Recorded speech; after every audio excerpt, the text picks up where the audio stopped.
Tonight, we will drift across centuries, through stone and silk, across deserts and seas, through the rise and fall of an empire that once ruled 3 continents. The story of the Ottoman Empire is not one of a single man, nor a single city. It is the story of families and faith, of battles and poems, of great ambition, and quiet decline. It begins in the highlands of Anatolia, in the time of nomads and sultans, and it ends in a new world of steam and revolution. So settle in, let your breath slow, let your mind drift. For over the next few hours, we will follow the path of emperors and soldiers, mothers and scholars, across 600 years of history. If you enjoy these calming journeys through the past, please consider subscribing, or leaving a gentle like, so more stories like this can find you again. And I would truly love to know in the comment, where in the world are you listening from, and what time is it for you right now? It is always fascinating to discover which quiet corners of the earth this work is reaching. No need to stay awake. Let this story carry you into gentle sleep. And when morning comes, the echoes of an empire will linger softly in your dreams. Beneath a silver Anatolian sky, in the rustle of steppe grass and the echo of distant hooves, a whisper moved. It was not yet an empire, only a dream. But dreams, in time, become legacies. And legacies, if carved with steel and vision, birth empires. Let us begin where the tale truly begins, not in a palace or a city, but in the wide, unsettled frontiers of a world collapsing and reforming all at once. This is the land where Asia meets Europe, where the cold winds of the Caucasus kiss the warm currents of the Mediterranean. It was here, on the rolling edges of the Byzantine Empire, that a tribe once forgotten by time began to etch its name in eternity. The world in the early 13th century was in turmoil. The great Seljuk Sultanate of Rum, once rulers of Anatolia, was cracking from within. 1,000 miles to the east, the Mongol Empire thundered across Central Asia, shaking kingdoms to their foundations.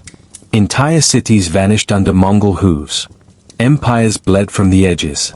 And yet, in the quiet corners of history, something new was forming. Among those fleeing the Mongol wave was a small tribe of Turks led by a man named Ertuğrul. History records little about him, only that he served the Seljuks loyally and was granted land on their northwestern frontier, near the Byzantine stronghold of St. It was a dusty village in a contested zone, where the lines between Muslim and Christian, east and west, blurred like smoke in the wind. Ertuğrul did not live to see what his seed would become. Around 1281, he died, and his modest domain passed to his son, Osman. Osman Bey. The man whose name would ignite the torch of an empire that would burn for over 600 years. At first, Osman was little more than a tribal chief, one among many Turkish beys on the frontier. His people lived by herding and raiding. His army was small, made up of Ghazis, fighters fueled by both zeal for Islam and the practical rewards of plunder. But Osman was not like the others. He was not content with scraps and spoils. He saw the weakness in the world around him and sensed opportunity. The Byzantine Empire to his west was decaying, its emperors more concerned with court intrigue than frontier defense. To the east, the Seljuks were puppets of Mongol overlords, their grip on power broken. Osman stood between 2 crumbling titans, and where others saw instability, he saw invitation. But Osman's genius was not merely in the sword. He was a man of vision, of diplomacy, and of myth. The stories say that Osman once had a dream so vivid and powerful that it became legend. In his sleep, he saw a moon rise from the chest of a Sufi mystic named Sheikh Bali and descend into his own. From Osman's navel, a great tree burst forth, its branches spreading across the world, shading rivers, mountains, and empires. Under its shadow bloomed cities, and above it, the crescent moon shone bright. When Osman told this dream to Sheikh Bali, the father of the woman he loved, the mystic interpreted it as divine prophecy. Osman would be the founder of a great empire. His descendants would rule lands far beyond these hills. And with this celestial blessing, Osman married Adebali's daughter and sealed not just a political alliance, but a sacred promise. These were still early days, and the Ottomans, as they would later be called, were but a speck on the map. Yet even in obscurity, Osman moved with purpose. He forged alliances, not just with fellow Turks but with disgruntled Byzantine officials who defected to his side. He offered protection to Christian villagers who accepted his rule, often taxing them less harshly than the Byzantine landlords had. He welcomed artisans and refugees fleeing Mongol incursions, creating a society that blended faith, law, and opportunity. His soldiers did not merely pillage. They built. They settled. They began shaping the borders of a state. By the late 1290s, Osman's forces had begun harassing Byzantine forts. Small at first, just testing the edges, but growing bolder each season. He laid siege to the fortress of Kulakahaiza, a minor post, but its capture was symbolic, Osman's first conquest. He took the castle not through brute force, but by cunning and nightfall. It was a whisper of what was to come. In 1299, Osman made a declaration, not to the world, but to his people. He was no longer a servant of the crumbling Seljuk court. He ruled in his own name. This moment, obscure in records but monumental in memory, is traditionally considered the founding of the Ottoman state. And so, from a tent in St and a handful of warriors, a sovereign domain was born. They began calling themselves the Osmanli, Ottomans, sons of Osman. But even then, the world did not tremble. Constantinople stood tall, its domes golden in the sun. The Mamluks reigned in Egypt. The Mongols still galloped across Persia. And no one paid mind to a frontier chieftain carving out villages from the wilderness. Yet Osman knew. As he stood atop the hills and gazed toward the west, toward the lands of Bursa, toward the rich valleys of Thrace, and the horizon where Europe met the setting sun, he knew. He was building something. He would not live to see it all. That glory would fall to his son, Orhan. But the foundation, the bones, the vision, the dream, that was his alone. And in the years that followed, his people would not just survive. They would conquer. The banner was plain, no gold, no silk, no eagle stitched upon it. Just a crescent moon on a field of black. It flapped in the wind above the hills of Bithynia, marking something small yet defiant. This was not the standard of a sultan or emperor, not yet. It was the flag of a frontier bey, Osman, son of Ertugrul. And under this cloth, a state began to breathe. In the year 1299, as Osman declared his independence from the decaying Seljuks, no trumpet sounded. No emperor trembled. But the earth shifted in Anatolia. A spark had caught dry wood, and soon, the fire would spread. Osman Bey ruled not with wealth or vast armies, but with a rare blend of charisma, cunning, and conviction. His people believed in him, not only because he brought victory, but because he carried something larger, purpose. His warriors followed him not merely for spoils but for destiny. For Osman promised them not just land, but legacy. His early campaigns were modest. Small raids against Byzantine strongholds, some successful, some not. But each one served a deeper goal, to test, to learn, to expand slowly. His first major conquest came at Kulakahaiza, a sleepy fort nestled in the wooded hills. Rather than mount a siege, Osman used stealth. At nightfall, his men crept through the woods, breached the gates, and took the garrison by surprise. It was a minor post in the eyes of Byzantium. But to the Ottomans, it was a cornerstone. Word spread among the Turkish tribes. Osman had taken a Byzantine castle. He had defied the empire and lived. And more joined him. There were few formal cities under Osman's rule in those early years. His court was held in tents, his administration scrolled on parchment carried by horseback. Yet he began laying the foundations of a state. His followers were granted timars, plots of land in exchange for military service. These warriors, known as Ghazis, would become the soul of Ottoman expansion. They prayed with one hand on their swords and believed that fighting for Osman was fighting for Islam. But Osman was no mere warlord. He governed. He offered terms to Christian villages he conquered: accept his rule, pay tax, and be protected. Resist, and his army would strike. This pragmatic tolerance won him the loyalty of many Greek and Armenian peasants who found Ottoman rule more predictable, and often more fair, than that of the corrupt Byzantine landlords. The Byzantine Empire was weakening. Once the ruler of the Mediterranean, it had been hollowed out by centuries of internal conflict, Latin crusaders, and Mongol disruptions to trade. Its emperors fought each other more fiercely than any invader. Its frontier fortresses were poorly manned. Its soldiers were underpaid and often underfed. Osman understood this better than anyone. He launched a series of campaigns deeper into Bithynia. The towns of Yenisehir, Inigol, and Balchik began to fall under his influence. Slowly, a belt of territory formed around St, and Osman's domain became more than just a raiding zone, it became a principality. But conquest is not a straight path. For every victory, there was blood. For every town taken, there were families displaced, fields burned, sons buried. War did not distinguish between the righteous and the rebel, it simply devoured. And yet, the dream marched on. Osman's court began to adopt Byzantine customs. Greek scribes were employed. Armenian craftsmen were invited to repair old churches and convert some into mosques. A state was rising, not just a band of raiders, but an identity. It was around this time that a legend was born. A Christian priest named Koz Mihal, lord of a Byzantine village near Osman's borders, had watched the Turkish rise with alarm. But instead of resisting, he approached Osman directly. Some say they debated faith. Some say they shared bread.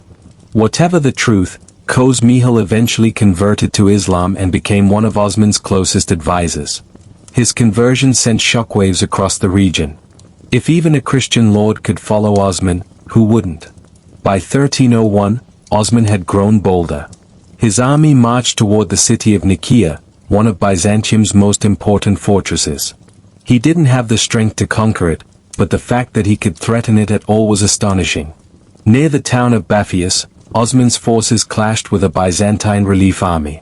The battle was fierce, dust rising, steel flashing, horses screaming.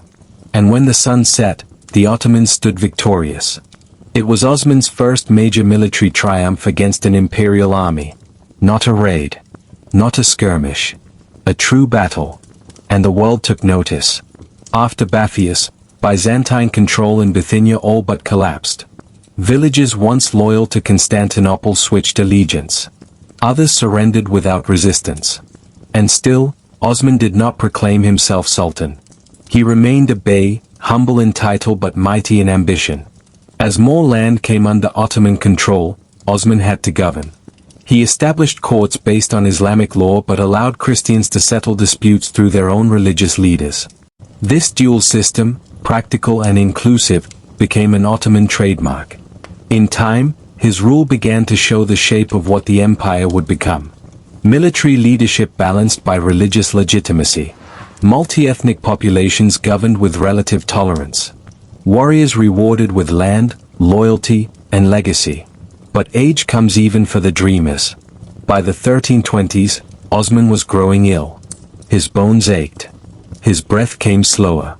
The sword that had once led charges now sat beside him, untouched. Yet his mind remained sharp. As his forces laid siege to the wealthy Byzantine city of Bursa, Osman summoned his son, Orhan. The boy had grown into a man, a leader in his own right, tested in battle and beloved by soldiers. Osman gave him parting advice: treat your subjects with justice. Expand the faith with the sword. Honor the scholars and the wise. It was not a grand farewell. There were no golden halls or marble thrones. Osman died as he lived, in a wooden lodge, surrounded by tents, his boots still dusty from the road. Shortly after his death in 1326, Orhan captured Bursa. The city, rich with trade and history, became the first true capital of the Ottoman state. Osman had not lived to see its fall, but legend says Orhan rode to his father's tomb and whispered the news. A promise fulfilled. And so the man who began with a dream in a field and a banner in the wind left behind a principality. Not the empire we know, but its beating heart. The city of Bursa awoke slowly in the morning mist, its stone walls newly kissed by the rising sun, its domes whispering a new name, Ottoman. The call to prayer rose softly through its winding streets, no longer beneath a Byzantine cross but under the crescent moon of a new master. Orhan, son of Osman, had taken the city. And with it, he had taken the first breath of a true empire. Where his father had been the spark, Orhan would be the fire. If Osman had dreamed, Orhan would build. He was not a warrior in the mold of his father, not driven by personal conquest alone. Orhan was a ruler of structure, of permanence. He looked upon the newly captured Bursa and saw not a prize of war, but a foundation. Tents gave way to houses, dirt trails to paved streets, and war camps to courts. Here, the Ottoman Empire took shape not as a force of destruction, but of administration, architecture, and law. Orhan declared Bursa the Ottoman capital and began the transformation. Churches became mosques, but more were built anew. Markets reopened, their stalls brimming with silks and spices, honey and hemp. Craftsmen from distant provinces were invited to settle, to build, to create. Walls were repaired, aqueducts restored, and schools constructed. And in the heart of it all, Orhan established the Green Mosque, an elegant stone masterpiece with emerald tiles and script that flowed like water across its domes. It would stand as a testament to faith and rule. A mark that the Ottomans had not only arrived, but intended to stay. Yet no empire lives in stillness. Beyond the city gates, the world shifted. The Byzantines, once proud rulers of Anatolia, now watched their territories crumble. The Mongols had begun to recede, and other Turkish beyliks jostled for space in the power vacuum. To the west, Europe stirred restlessly, fractured yet watching the rising Ottomans with suspicion. And Orhan, ever the strategist, understood that conquest alone could not sustain an empire. It needed institutions. So, he began to build. His first act was to mint coins. Simple in design, bearing only his name and creed, but powerful in symbolism. Where once his people bartered in the markets of others, now they had their own currency. A mark of sovereignty. A statement of permanence. Next came administration. Drawing on Seljuk and Persian models, Orhan created the Diwan, a governing council to advise him and execute laws. He appointed scribes, tax collectors, judges, many of whom were Greek or Armenian. The Ottoman system would not erase what came before. It would absorb it. But perhaps Orhan's greatest contribution was to the military. He knew the Ghazi cavalry, loyal, fierce, and fast, could not alone sustain an empire. They were excellent for raids and open battles, but sieges, occupation, and governance demanded more. So Orhan created the Yaya Corps, the first standing infantry in Ottoman history. Paid, uniformed, and trained. A force not of plunderers, but soldiers of the state. And then, a seed was planted. Quietly. Without fanfare. It began with a few Christian boys, taken from rural villages, converted to Islam, and raised not as servants, but as elite soldiers. They were taught discipline, trained in arms, educated in administration. They would become janissaries, the Sultan's guard, loyal to none but him. The Devsham system, as it would later be known, was born.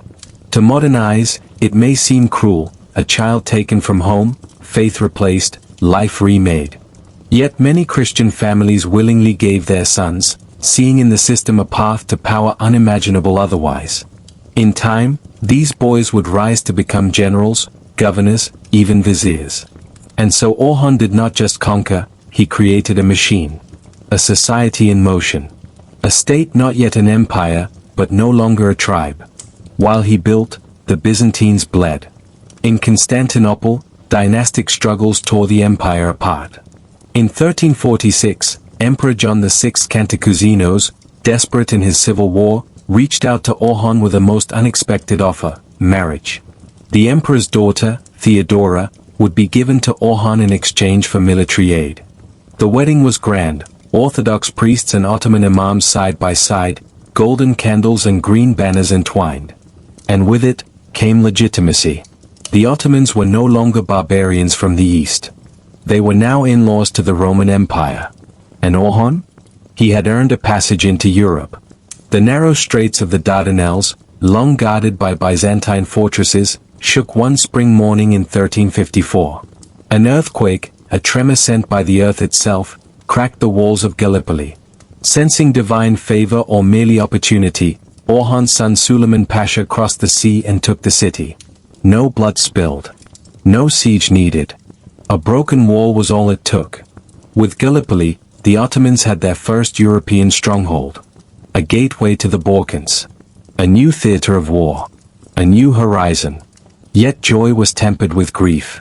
Suleiman, the bright star of the dynasty, died soon after, killed not in battle, but in a hunting accident. Orhan was devastated. The son he had hoped would lead the empire forward was gone. And so the burden returned to the aged father. His hair was grey now. His hands, once used to gripping reins and drawing swords, trembled slightly when holding scrolls. But his mind remained sharp. In 1359, his health began to fail. He retired to Bursa, the city he had made, surrounded by gardens and the echo of prayers in the mosques he had built. He did not pass with a roar, but with silence. In his final days, he was not a warrior. He was a father. A builder. A ruler who had taken the torch from Osman and passed it forward, brighter than before. His grave lies in the hills of Bursa, beneath olive trees and beside the tomb of his brother Aladdin, who had served him loyally throughout his reign. It is not grand. It is not marble-laden. It is dignified, like the man himself. The wind over the Dardanelles was quiet that spring. No trumpets sounded, no fleets assembled, no banners unfurled. And yet, history shifted. Not with a roar, but with a crack. An earthquake had struck the ancient walls of Gallipoli in 1354, tearing open the fortifications that had once separated East from West, Islam from Christendom, and Empire from Empire. It was not war that breached Europe's gate, it was the earth itself. And waiting just beyond the straits was the Ottomans. Orhan's son, Suleiman Pasha, did not hesitate. Within days, his horsemen crossed the narrow sea. The Byzantines were paralyzed, torn by civil war, exhausted by debt, and blind to the significance of what had just occurred. Suleiman took the city without a battle. The first Ottoman soldiers slept under European skies. It was a beginning. Gallipoli was not just a fortress. It was a symbol. A stone wedge driven into the Balkans. A statement that the Ottomans had not come to visit Europe, they had come to stay. But fate is cruel to the ambitious. Just a year later, Suleiman fell, not in battle, not by poison, but from a horse during a hunt. His broken body was returned to Bursa. Orhan's heart cracked like the walls of Gallipoli. His beloved son, his brightest general, was gone. The loss aged him rapidly. In 1362, Orhan Ghazi died, surrounded by the stones and calligraphy of the city he had raised. And so the mantle passed to another son, Murad. Not the heir he had planned for, but perhaps the one destiny required. Murad I was not his father. Where Orhan had been a builder, Murad was a soldier. Where Orhan looked inward, at administration, diplomacy, marriage, Murad looked outward. To conquest. To glory. To war. He was crowned not in ceremony, but in urgency. For the Balkans beckoned. And Murad answered. To the north of Gallipoli stretched the lands of Thrace, a patchwork of Bulgarian, Serbian, Greek, and Albanian fiefs, each loyal only to themselves. The Byzantine Emperor, John V Palaiologos, was a ghost in Constantinople. His treasury empty. His army, a memory. He watched helplessly as the Turks marched past his gates, not bothering to attack the city that once ruled an empire. Murad set his sights on Adrianople, a wealthy city with ancient roots. Once a jewel of the Roman and Byzantine realms, now it stood exposed. In 1369, it fell to the Ottomans, not with fire and fury, but with strategic brilliance and political pressure. Murad renamed it Edirne, and made it his new capital. The message was clear. The Ottoman center of gravity had shifted. No longer a frontier principality in Anatolia, they were now firmly rooted in Europe. Their capital lay west of the Bosporus. Their armies marched on Christian soil. And they would not stop. Murad's forces swept across the Balkans with calculated speed. Cities fell. Fortresses surrendered. Villages changed hands without resistance. The Ottomans were not only warriors, they were administrators. Where they conquered, they governed. Where they governed, they taxed. And where they taxed, they stabilized. This was no Mongol horde. It was a state expanding. But with every march forward, resistance grew. The fragmented Balkan states, Serbia, Bulgaria, Wallachia, began to stir. Their princes, long at odds with one another, saw the shadow approaching. And slowly, painfully, they began to unite. Leading them was Prince Lazar of Serbia, a man of vision, courage, and desperation. He rallied his neighbors with a simple truth: the Ottomans would not stop at Edirne. If they were not pushed back now, there would be no borders left to defend. And so an army was assembled. Knights in chainmail, archers on horseback, crosses stitched into banners. For the first time in decades, the Christian powers of the Balkans marched as one.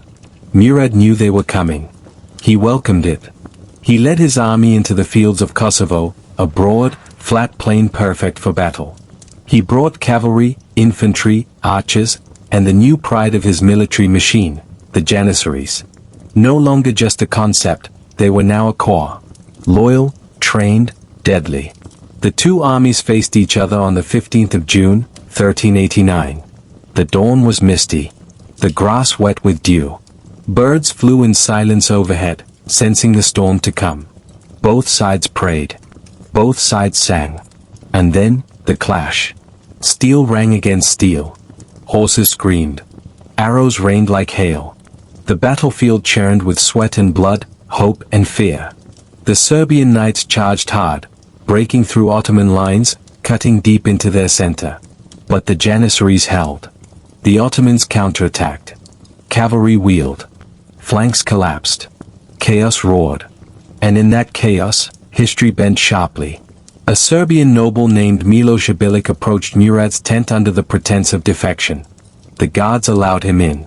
What happened next is wrapped in myth and contradiction. Some say he knelt and kissed the Sultan's hand before plunging a dagger into his heart. Others claim he burst in with steel drawn. But the result was the same. Murad I was assassinated in the heart of his camp, the first and only Ottoman Sultan to fall in battle. At the same time, Prince Lazar was captured and executed. Two leaders dead. Two armies shattered. The field grew quiet.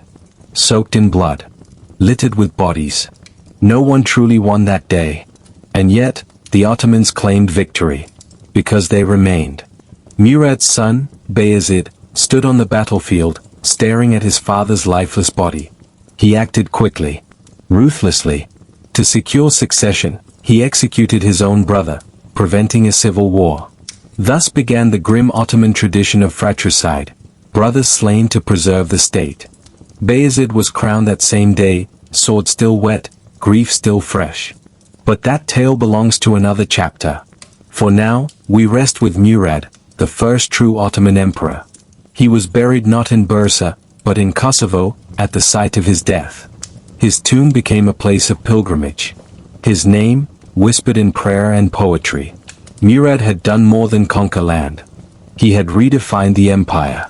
He moved its capital to Europe. He built the Janissaries. He proved that the Ottomans could face not just villages and forts, but coalitions, kingdoms, entire civilizations, and emerge stronger. In the twilight hours of spring, as the muezzin called from the hills of Edirne and the rivers of Thrace whispered beneath the stars, a man stepped from his father's shadow and into legend. Murad, son of Orhan, did not inherit an empire. He built one. When he came to power in 1362, the Ottomans were still a frontier state. Fierce, yes. Growing, certainly. But still shaped by its past, tribal, loose, and incomplete. What Murad forged in the next 27 years was not merely territory, it was a structure, a philosophy, a momentum. He would wield both sword and seal. And under his rule, the Ottoman Empire would become a power that straddled two continents, governed by iron, and sustained by order. The making of a sultan. Murad was born around 1326, the year his grandfather Osman died and the city of Bursa was taken. His childhood was shaped by transition. Tents becoming palaces, raiders becoming rulers, chaos transforming into rule. Where his father, Orhan, was gentle and administrative, Murad was sharp, deliberate, and visionary. His first act as sultan spoke volumes. He moved the capital from Bursa to Edirne, formerly Adrianople, in European Thrace. The Ottomans now looked west, not just to raid, but to stay. Edirne was not just symbolic. It was strategic. From there, armies could strike into Bulgaria, Serbia, and Wallachia. It was the beating heart of the Balkans, and Murad made it Ottoman. He adorned the city with mosques, bridges, and markets. He funded schools. He invited artisans from across his realm. Edirne did not become a garrison, it became a capital. A statement. Marching west, the Balkan campaigns. Murad's military campaigns were both ruthless and precise. He didn't conquer with brute force alone, he built coalitions, exploited rivalries, and absorbed resistance. In the early 1360s, his armies swept through Thrace, northern Greece, and Bulgaria. Fortress after fortress fell, not always to siege, but to surrender. Many local lords found Ottoman rule more predictable than their chaotic feudal rivals. Murad didn't demand conversion. He demanded loyalty, taxes, and order. Some resisted. Most submitted. By the early 1370s, the Ottoman grip on the Balkans was firm. The Serbians, proud and independent, watched with mounting alarm. They began gathering allies, calling for resistance. The threat was rising. But Murad was prepared. The Janissaries and the Devsham system. Murad's most lasting legacy was not a fortress or a city, but an idea. He took the early infantry model begun by his father, the Yaya Corps, and reshaped it into something far more powerful, the Janissary Corps. They were not mercenaries. They were not tribal soldiers. They were slaves of the state, taken as boys from Christian families through the Devsham system, converted to Islam, trained in discipline, language, law, warfare, and loyalty. They knew no life beyond the empire. They called no one master but the Sultan. Their swords were sharp. Their hearts were iron. And their minds, molded by the finest scholars and military officers, made them as dangerous in court as on the battlefield. By the late 1370s, the Janissaries had become the backbone of the Ottoman army.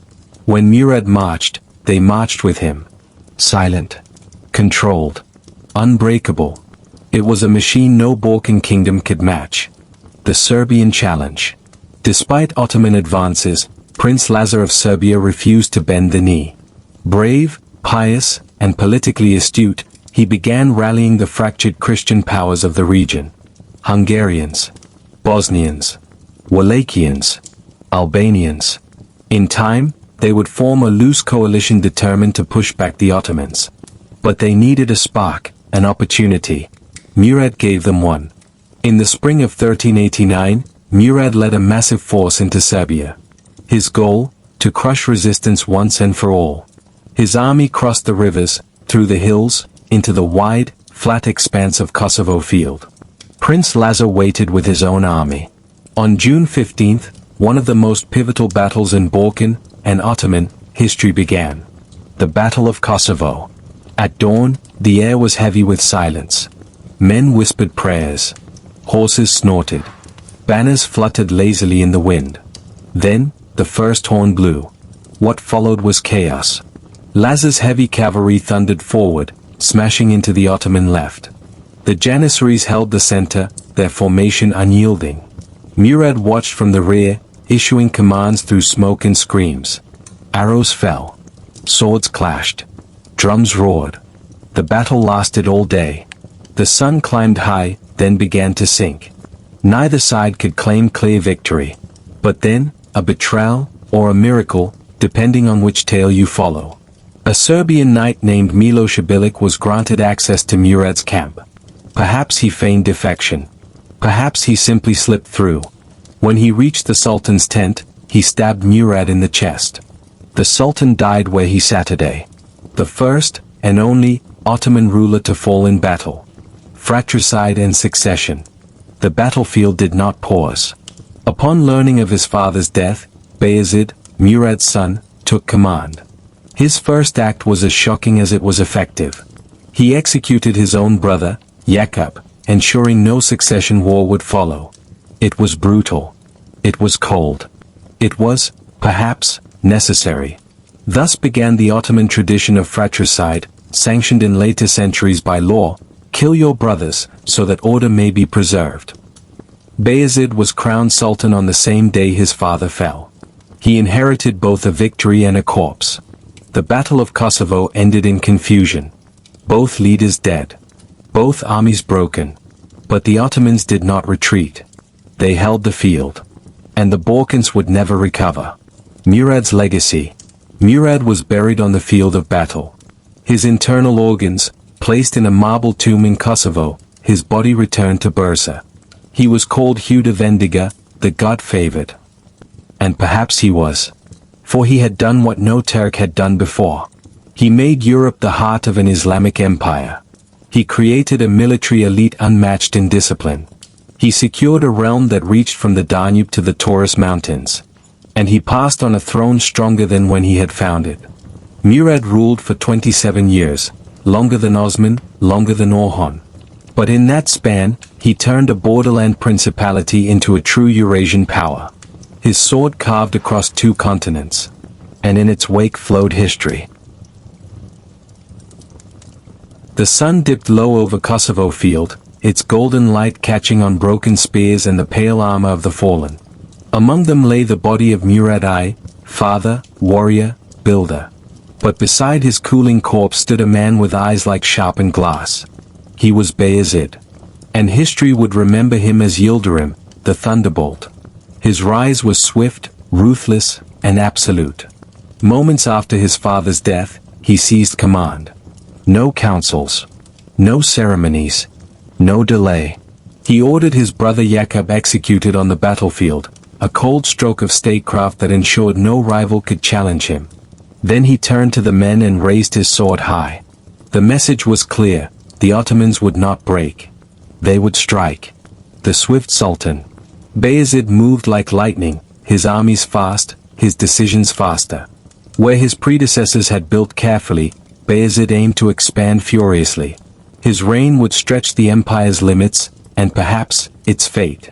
He began by consolidating the Balkan territories won under his father. Cities like Skopje, Nis, and Vidin bowed before him.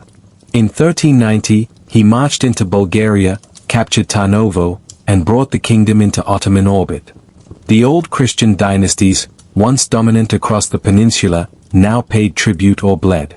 Even Constantinople, the jewel of the Byzantines, began to tremble. Siege of Constantinople. In 1394, Bayezid turned his gaze toward the ancient city. The capital of Eastern Christendom, still wrapped in walls built 1,000 years earlier, now stood like an aging lion, proud, defiant, but weary. Bayezid surrounded the city, cutting off supply routes, choking it with blockades. He built a fortress on the Bosphorus to control the sea lanes. It was not yet time to strike, but the message was clear, Constantinople would fall. If not today, then soon. Emperor Manuel II Palaiologos pleaded with the West. His cries reached Rome, Paris, and London. The papacy called for aid. And finally, after decades of silence, Europe responded. The Crusade of Nicopolis, 1396. From Hungary, France, and the Holy Roman Empire, an army of Christian knights began to form. Veterans of old wars, eager princes, young crusaders seeking glory. Their target, Bayezid. Their goal, to break the siege of Constantinople and push the Ottomans back into Asia. But Bayezid knew they were coming. He watched, waited, and prepared. At Nicopolis, on the banks of the Danube, the Crusaders charged, confident, proud, and ill-prepared. The French knights led the assault, refusing to wait for infantry support. They crashed into the Ottoman lines like thunder, and broke. The Janissaries held firm. The Turkish cavalry circled. The river ran red. When the battle ended, the flower of European chivalry was gone. Thousands were captured. Many were executed. The rest were ransomed back to their kings, their banners torn and heads bowed. Bayezid had crushed the last great medieval crusade. His name spread like storm wind across Europe. He was no longer just a sultan. He was a force of nature. Expansion in Anatolia. Having subdued the Balkans, Bayezid turned east. The fragmented Turkish beyliks of Anatolia, once independent, proud, and sometimes hostile, were now vulnerable. One by one, Bayezid brought them to heel: Karamanids, Aydinids, Germanids. Some surrendered. Others resisted and were destroyed. Bayezid crowned his victories by proclaiming himself Sultan of Rum, a title once held by the great Seljuks. He ruled from Edirne to Erzurum, from the Danube to the Euphrates. He was building not just a state, but a caliphate in all but name. He summoned scholars, built mosques, reformed courts. His treasury swelled. His armies marched with confidence, bolstered by janissaries, cavalry, and a professional corps few empires could match. Yet with greatness comes arrogance. And with arrogance, fate sharpens its blade. The rising storm, Timur of Samarkand. Far to the east, beyond Persia and the Caspian, another empire stirred.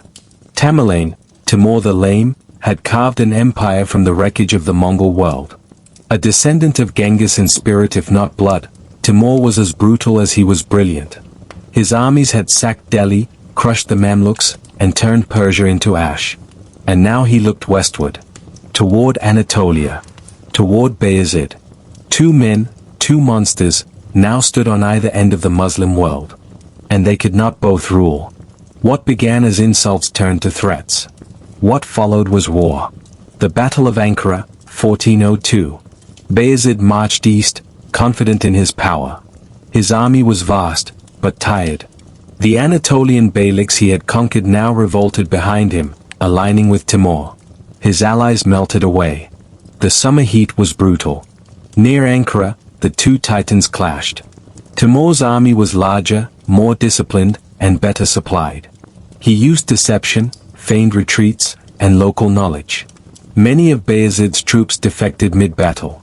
The heat and dust choked the rest. By nightfall, Bayezid's army was shattered. He was captured, placed in a golden cage, paraded like a prize. The Thunderbolt had fallen. The aftermath. Bayezid died in captivity, some say by suicide, others by illness. His death ended a chapter of brilliance and brutality. The empire, suddenly decapitated, spiraled into chaos. His sons turned on one another in a bitter struggle for the throne. This was the Ottoman Interregnum, a civil war that would last over a decade. But that story belongs to another night. Bayezid's legacy. Bayezid was no builder. He left few structures behind. No great schools. No new capital. But he left something else, momentum. Under his hand, the Ottomans reached their widest extent yet. He brought Christian Europe to its knees, shattered the last crusade, and came within arm's reach of founding a true empire. He flew too close to the sun, and was struck down by another comet. And yet, his fire lit the path for the future. His janissaries would rise again. His cities would recover. And his empire, wounded though it was, would not die. The sun dipped low over the blood-soaked plains of Kosovo, casting its golden glow over shattered spears and the pale bodies of fallen warriors. Among them lay Murad, father, ruler, builder. But beside the cooling corpse of the Sultan stood a man whose eyes burned with cold determination and ruthless fire. He was Bayezid, and the moment his father died, he stepped into legend. He acted not with sorrow, but with purpose. Without hesitation, he executed his brother Yaqub to secure the throne, ensuring the empire would not fracture under uncertainty. The sun had barely set, and already the Ottomans had a new ruler, a man who would come to be called Yildirim, the Thunderbolt. Swift not only in battle, but in will. Bayezid inherited more than an empire. He inherited momentum, an arc in motion, and he would not slow it. Where his predecessors had built methodically, brick by brick, town by town, Bayezid expanded like wildfire. His armies surged across the Balkans, sweeping up cities and fortresses with terrifying speed. Skopje, Vidin, and Tarnovo fell to his banner. Bulgaria, once a proud Christian kingdom, was reduced to a tributary state. Vassal princes bent their knees, and those who did not found their thrones overturned. Even the Byzantine emperor, a shadow of imperial past, watched in terror as Ottoman riders circled the edges of Constantinople. And in time, Bayezid turned his gaze directly toward the ancient city. He surrounded it like a predator. His men constructed a fortress along the Bosphorus to sever its lifelines. No longer was it a matter of if Constantinople would fall, but when. The city stood like an aging monument to a past world, still magnificent, but crumbling under its own weight. In desperation, the emperor cried out to Europe. His pleas echoed from Rome to Paris, from Vienna to Venice. The Pope called for a new crusade, not for glory, but for survival. And in the year 1396, knights and soldiers from France, Hungary, and the Holy Roman Empire crossed the Danube with banners high and swords polished, vowing to drive the Ottomans back into Asia. Bayezid met them at Nicopolis. The Crusaders, arrogant and overconfident, charged without coordination, ignoring the warnings of seasoned commanders. They expected an easy victory over what they assumed were Eastern barbarians. But they met not a rabble, but a machine.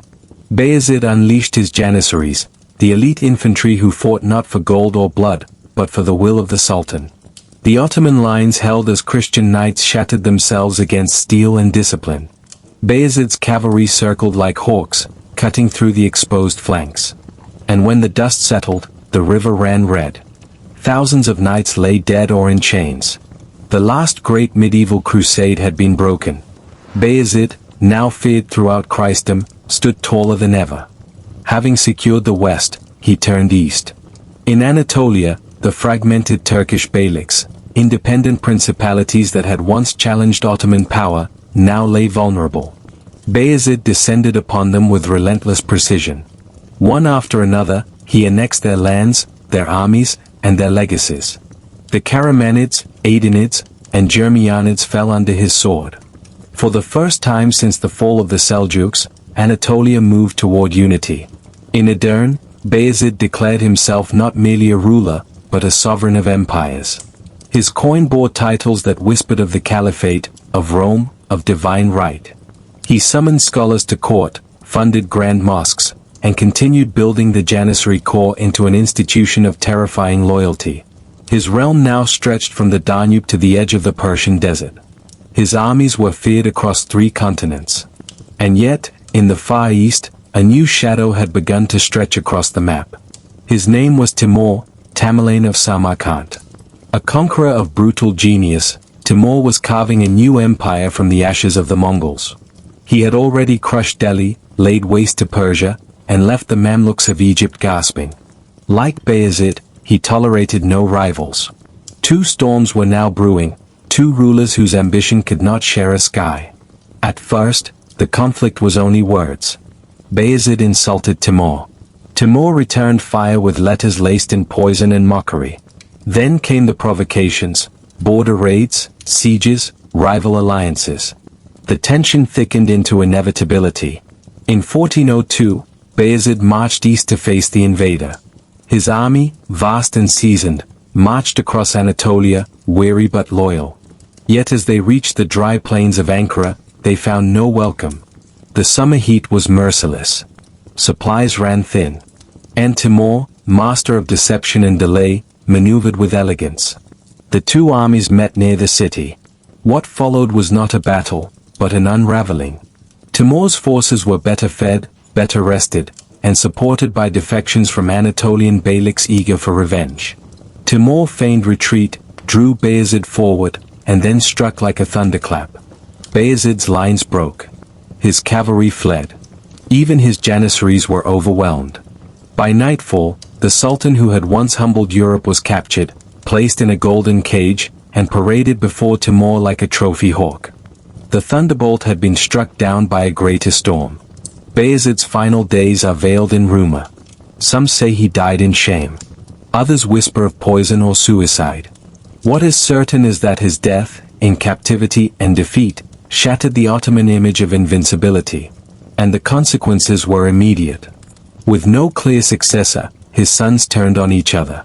The empire that had stretched so far, so fast, now began to tear itself apart. Cities changed hands, brothers spilled blood, and the future of the dynasty teetered on a blade's edge. Bayezid left no monuments of stone. But he left behind a scar across continents, a memory both terrifying and awe-inspiring. His was a reign of speed, of violence, of towering ambition, and of tragic collapse. His fall was not the end of the Ottomans, but it was the end of their innocence. Now rest, dear listener. Let the smoke of Ankara drift into silence. Let the rumble of hooves fade into memory. For in the next chapter, the empire will enter darkness, an age of fratricide and fire, where brother turns against brother in a struggle to survive. The plains of Anatolia stretched wide under a punishing summer sun, their dust swirling like whispers of forgotten empires. Once, this land had belonged to the Seljuks, then to the Mongols, and now, to the rising Ottomans. But now, again, the wind shifted. For in the high July heat of 1402, two giants cast their shadows across the same earth. And one of them would fall. To the west, Bayezid I, Yildirim, the Thunderbolt, Sultan of the Ottomans, Lord of Anatolia, Conqueror of Crusaders. His armies had marched across Europe and broken kingdoms beneath their hooves. To his enemies, he was terror incarnate. To his followers, he was the flame of empire. To the east, Timur, the lame conqueror of Samarkand, descendant of Mongol might, emperor of fire and ruin. He had razed Delhi, shattered the Mamluks, and ruled over cities reduced to ashes. A tactician without mercy. A ghost of Genghis reborn. Their paths could not remain apart. Their ambitions were too wide, their prides too sharp. And now, after years of insults, provocations, and political maneuvering, the inevitable had arrived. Near the dry ridges of Ankara, the stage was set. Bayezid had not wanted this war. Not at first. He had hoped Timur would be distracted by Persia or the Mamluks. But Timur wanted Anatolia. He wanted dominance. And when the vassal Beyliks, Karaman, Jermian, Aden, those same Turkish lords whom Bayezid had subdued, invited Timur's intervention, the old empire builder found his excuse. Bayezid, knowing he could not retreat without shame, marched east. His army was vast, perhaps 85,000 strong, seasoned, confident, and prepared for war. Janissaries stood in disciplined ranks, Saipa cavalry polished their scimitars under the Anatolian sun, and foreign mercenaries from Serbia and beyond bolstered the Sultan's forces. But they were tired. They had marched far, and the heartlands behind them had begun to stir with unrest. Timur's army was larger, estimates say 100,000 men, hardened Mongol horsemen, elephants from India, engineers with siege machines, and cunning generals who had followed him through deserts and empires. Unlike Bayezid's men, Timur's forces were rested, fed, and deeply loyal. The Sultan reached Ankara first. He fortified positions, secured water sources, and waited. But Timur did not meet him head-on. He circled. He scorched fields. He cut off supply lines. Weeks passed. The heat bore down. Bayezid's men grew restless. Horses sickened. Wells dried. The Anatolian Beyliks, forced into Bayezid's ranks, began to murmur, some, perhaps, to betray. Then came the day. July 20th, 1402. As the sun climbed and the dust rose, both armies took the field. The plain outside Ankara trembled beneath their feet. Bayezid's Janissaries formed the center, disciplined, resolute. His cavalry guarded the flanks. His war drums thundered. Across the field, Timur's forces fanned wide. He sent his horse archers to harass the wings, using feints and false retreats. It was an old tactic, but one perfected. The battle began with thunder and arrows. Timur's archers loosed volleys with terrifying precision. Bayezid's men charged, but the ground betrayed them, parched, dry, and unfamiliar. Then came the shift. The Anatolian contingents within Bayezid's army, those who still bore grudges from old conquests, defected mid-battle. Like sand slipping through fingers, the Ottoman lines began to falter. Timur saw the moment and struck. His cavalry crashed into the flanks. War elephants trampled forward. Bayezid's troops, surrounded and confused, began to break. The Janissaries held the center as long as they could, dying in their ranks, refusing to yield, but they were outnumbered and cut off. By nightfall, the Ottoman army was shattered. Bayezid himself was captured, found fleeing the field with a small band of guards. Legend says he was wounded, thirsty, defiant even in chains. He was brought before Timur, who stared at his beaten rival with cold amusement. Their conversation, if it happened at all, is lost to time. But what followed is infamous. Bayezid was placed in a golden cage, humiliated, displayed to the world as a lesson in the danger of pride. Timur paraded his prisoner through the ruins of his own empire, a shadow of a sultan once feared by all of Europe. Some say Bayezid died by suicide. Others say disease, depression, or despair claimed him in captivity in 1403. But it mattered little. The Thunderbolt was extinguished. And with him, the empire he had so fiercely driven forward collapsed inward. News of Bayezid's capture spread like wildfire. In Edirne, in Bursa, in Constantinople, silence followed. The Ottomans had no emperor. The court was broken. The military shattered. The illusion of invincibility, so carefully crafted, was gone. Bayezid's sons, once princes of a powerful house, now scattered across provinces and camps, each declared himself the rightful ruler. And thus began the Ottoman Interregnum, a civil war of brothers that would last over a decade. Timur did not stay to rule. He had no desire to govern Anatolia. He looted cities, reinstated the Anatolian beyliks, and rode eastward again, leaving behind chaos. The empire had not died, but it had fractured, badly, deeply, dangerously. Bayezid's reign had burned bright, brighter than any before it. He had broken crusaders, expanded east and west, and carried the Ottomans to the edge of empire. But like all flames, he consumed everything around him. His legacy would be measured not only by what he built, but by what his fall revealed, how fragile greatness can be when driven too far, too fast. Now, sleep, dreamer. Let the dust of Ankara settle into memory. Let the footsteps of Timur fade into the distant mountains. The throne is empty. The crescent trembles. And in the quiet, we shall soon hear the footsteps of brothers marching against one another, each with a crown in his hand. The throne was empty. The sword was buried. The crescent banner, once bold against the winds of empire, now hung limp and torn above cities that whispered with uncertainty. The empire that had stretched from the Danube to the Taurus, from the Black Sea to the Aegean, had shattered, not by foreign armies alone, but by the silence that follows when a great conqueror falls. Bayezid the Thunderbolt was dead. Timur, the storm from the east, had returned to Samarkand, content with ruin. He left no satraps in Anatolia, no viceroys, no governors. Only ashes and broken alliances. In his wake, he revived the Anatolian beyliks, the very Turkish principalities Bayezid had so recently crushed.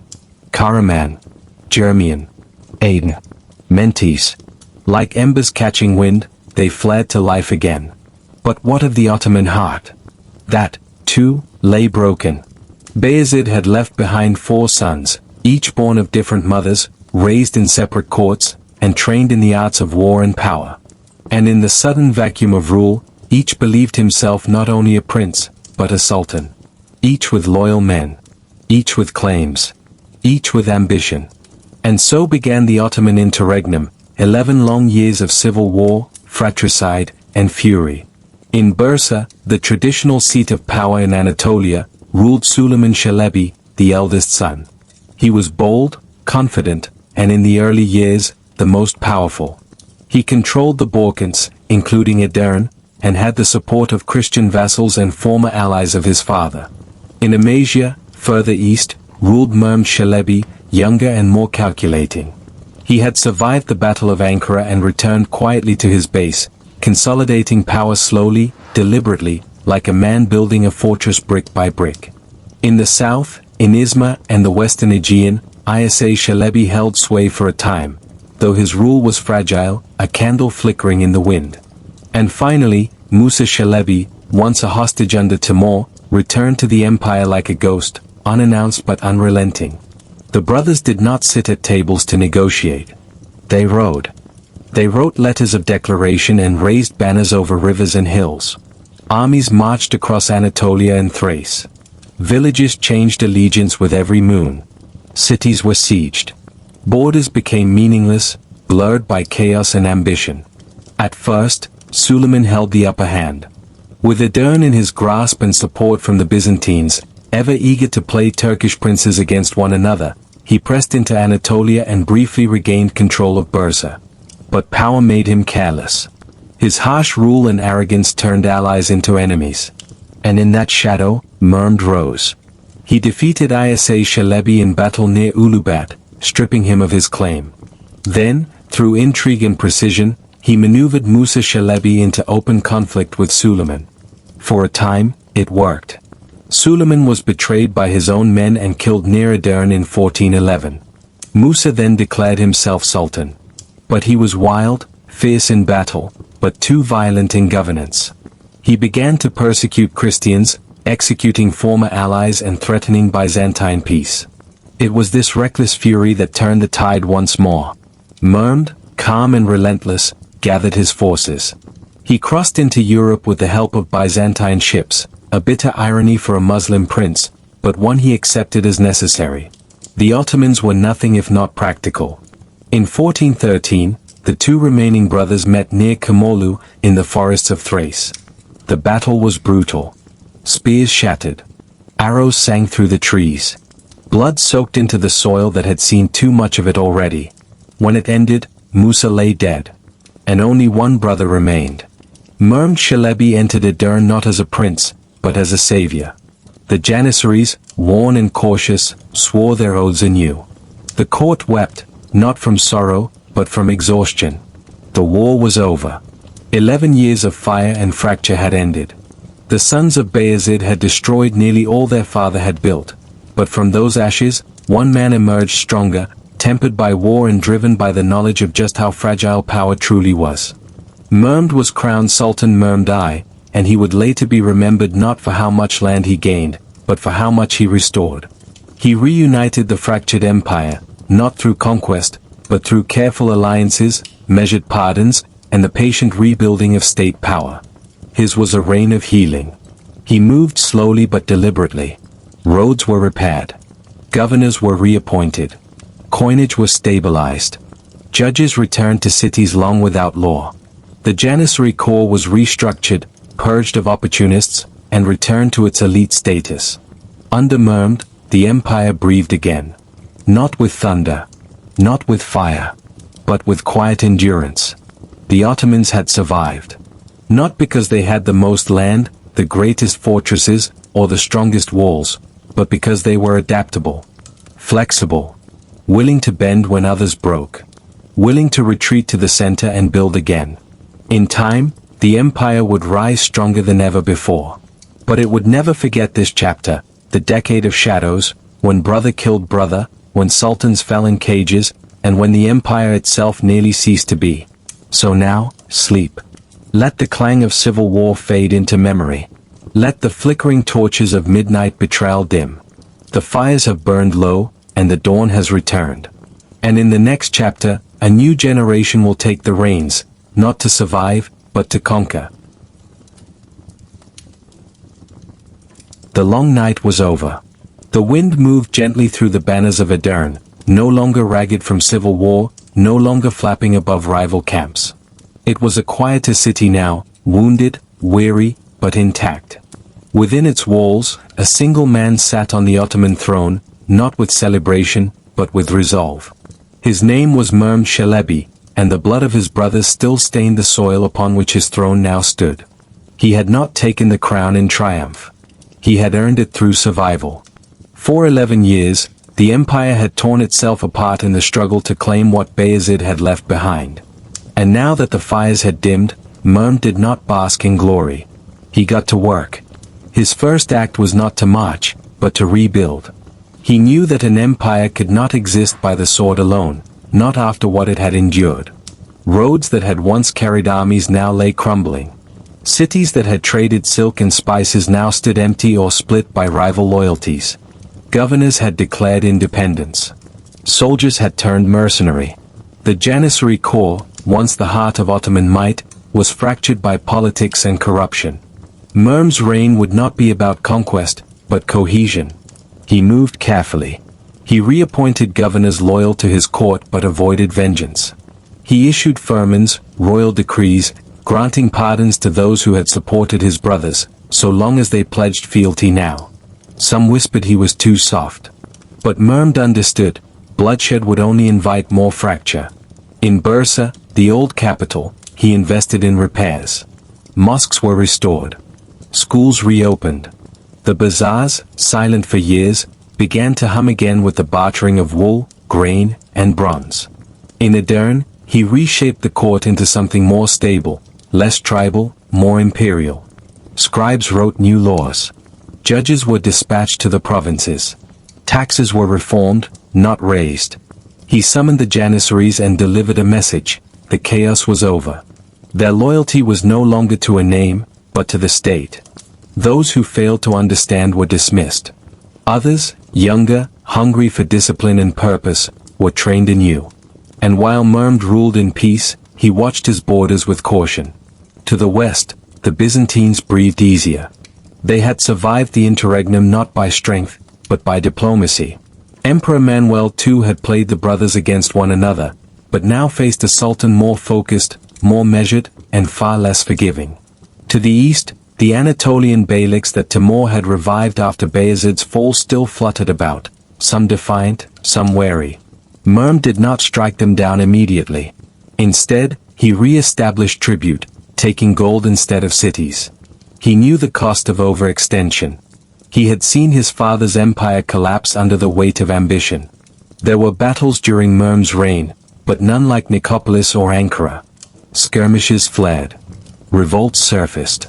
A pretender arose in the east, claiming to be another lost son of Bayezid.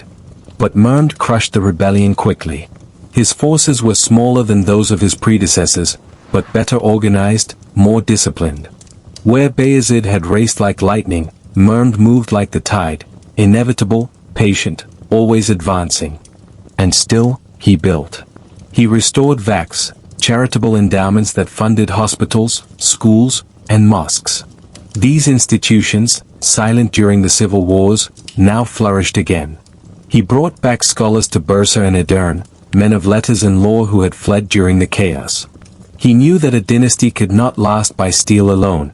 It required legitimacy, and legitimacy was written in ink and prayer as much as it was forged in battle. He did not forget the faith. Though Mehmed ruled with pragmatism, he remained a man of belief. He funded the repair of mosques burned in the conflicts. He honored Islamic scholars. Yet, he continued the policy of religious tolerance that had long made the Ottoman state attractive to diverse peoples.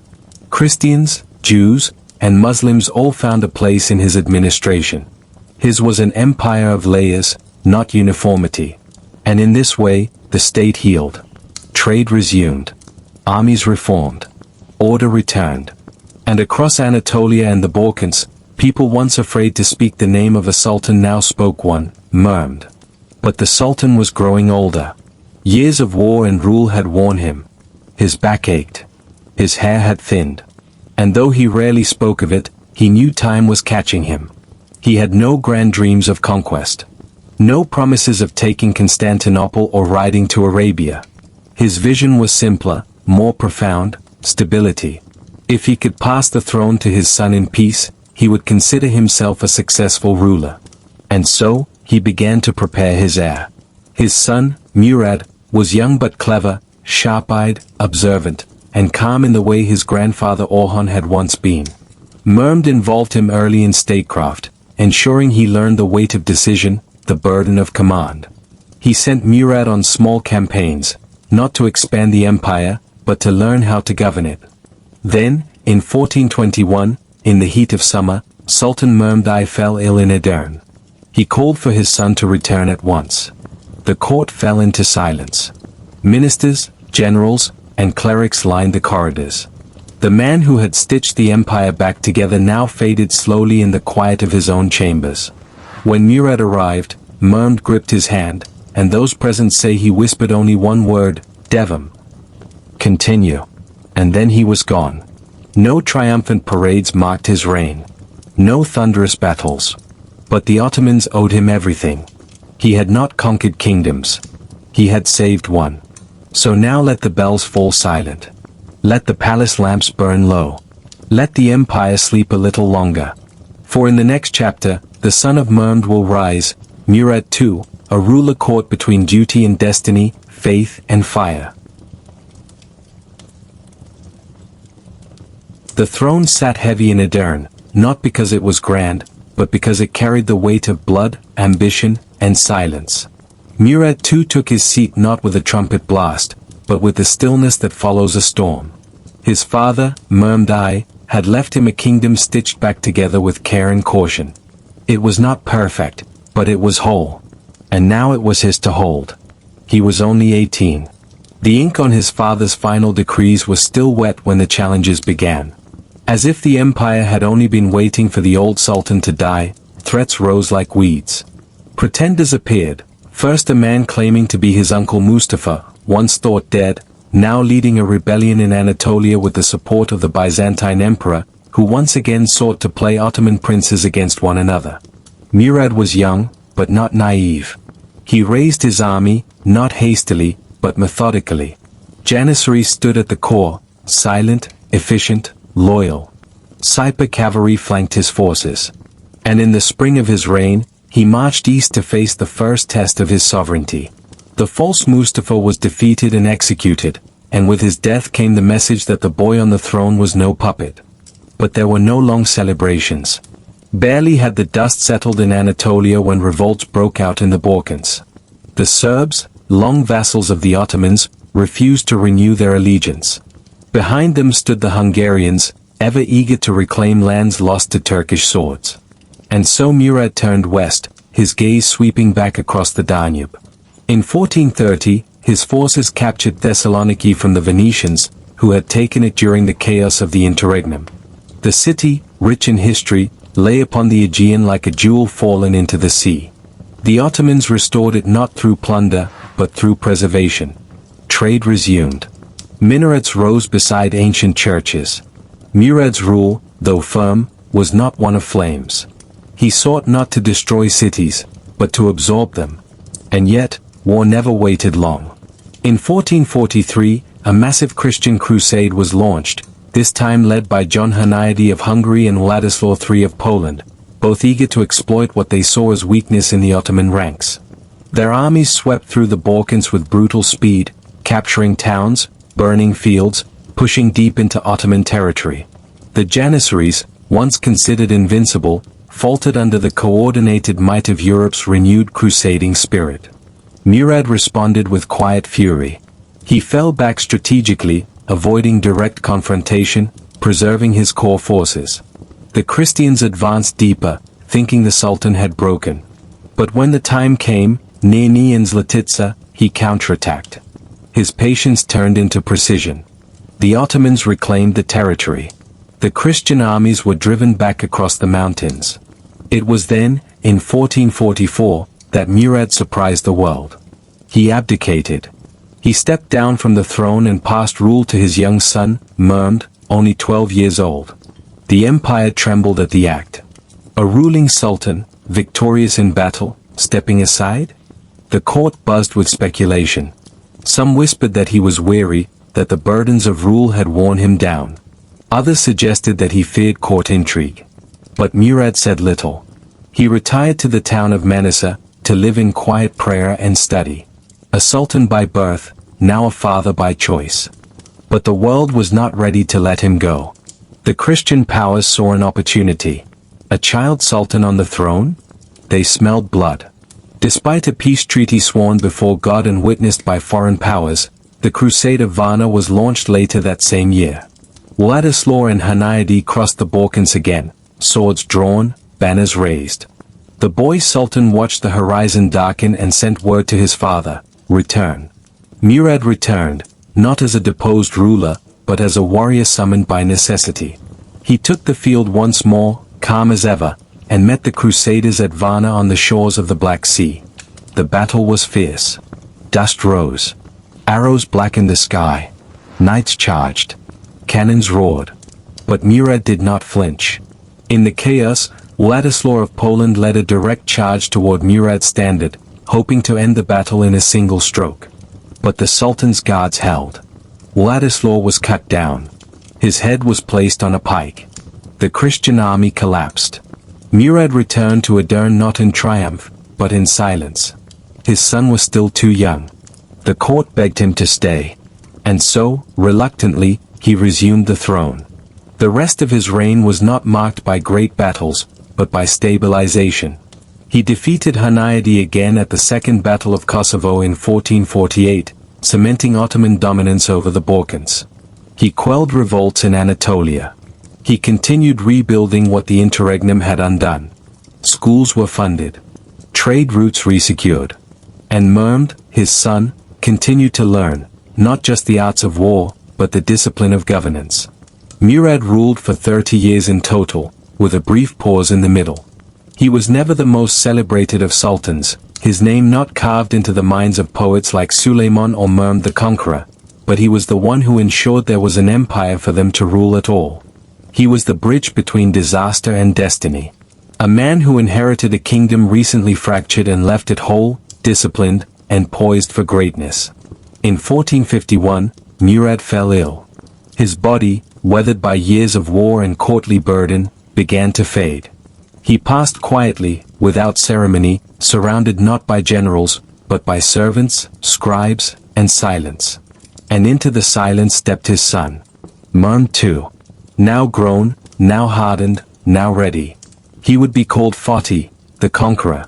But that tale waits for another night. So sleep now, as the mists rise from the rivers of Edirne, and the shadows lengthen across the old palace stones. The Sultan who ruled without shouting, who fought without frenzy, who governed with patience, now rests. But his son will not. For in the next chapter, Constantinople shall fall. The throne was cold when Mehmed took it, cold not from absence, but from the weight of expectation.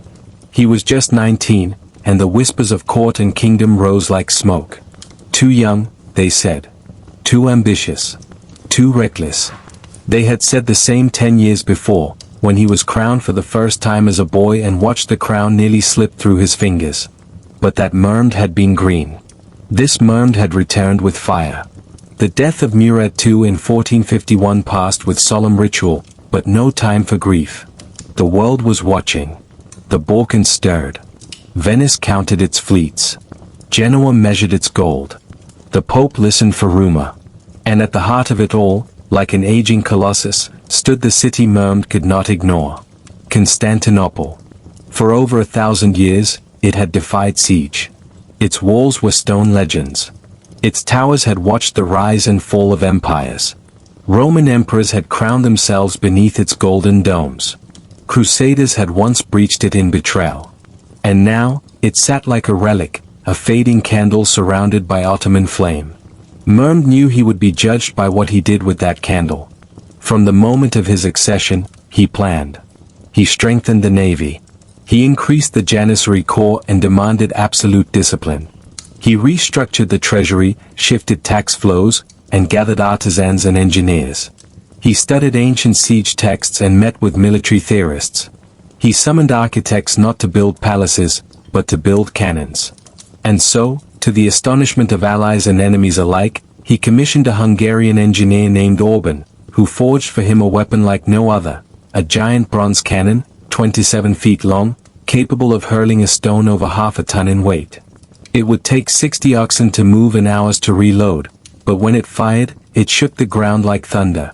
Then, he moved to the Bosphorus. At the narrowest point of the strait, directly across from an older Byzantine fortress, Mehmed built his own, Rumeli Hayza, the fortress of Europe. In less than 4 months, it rose from stone and sweat.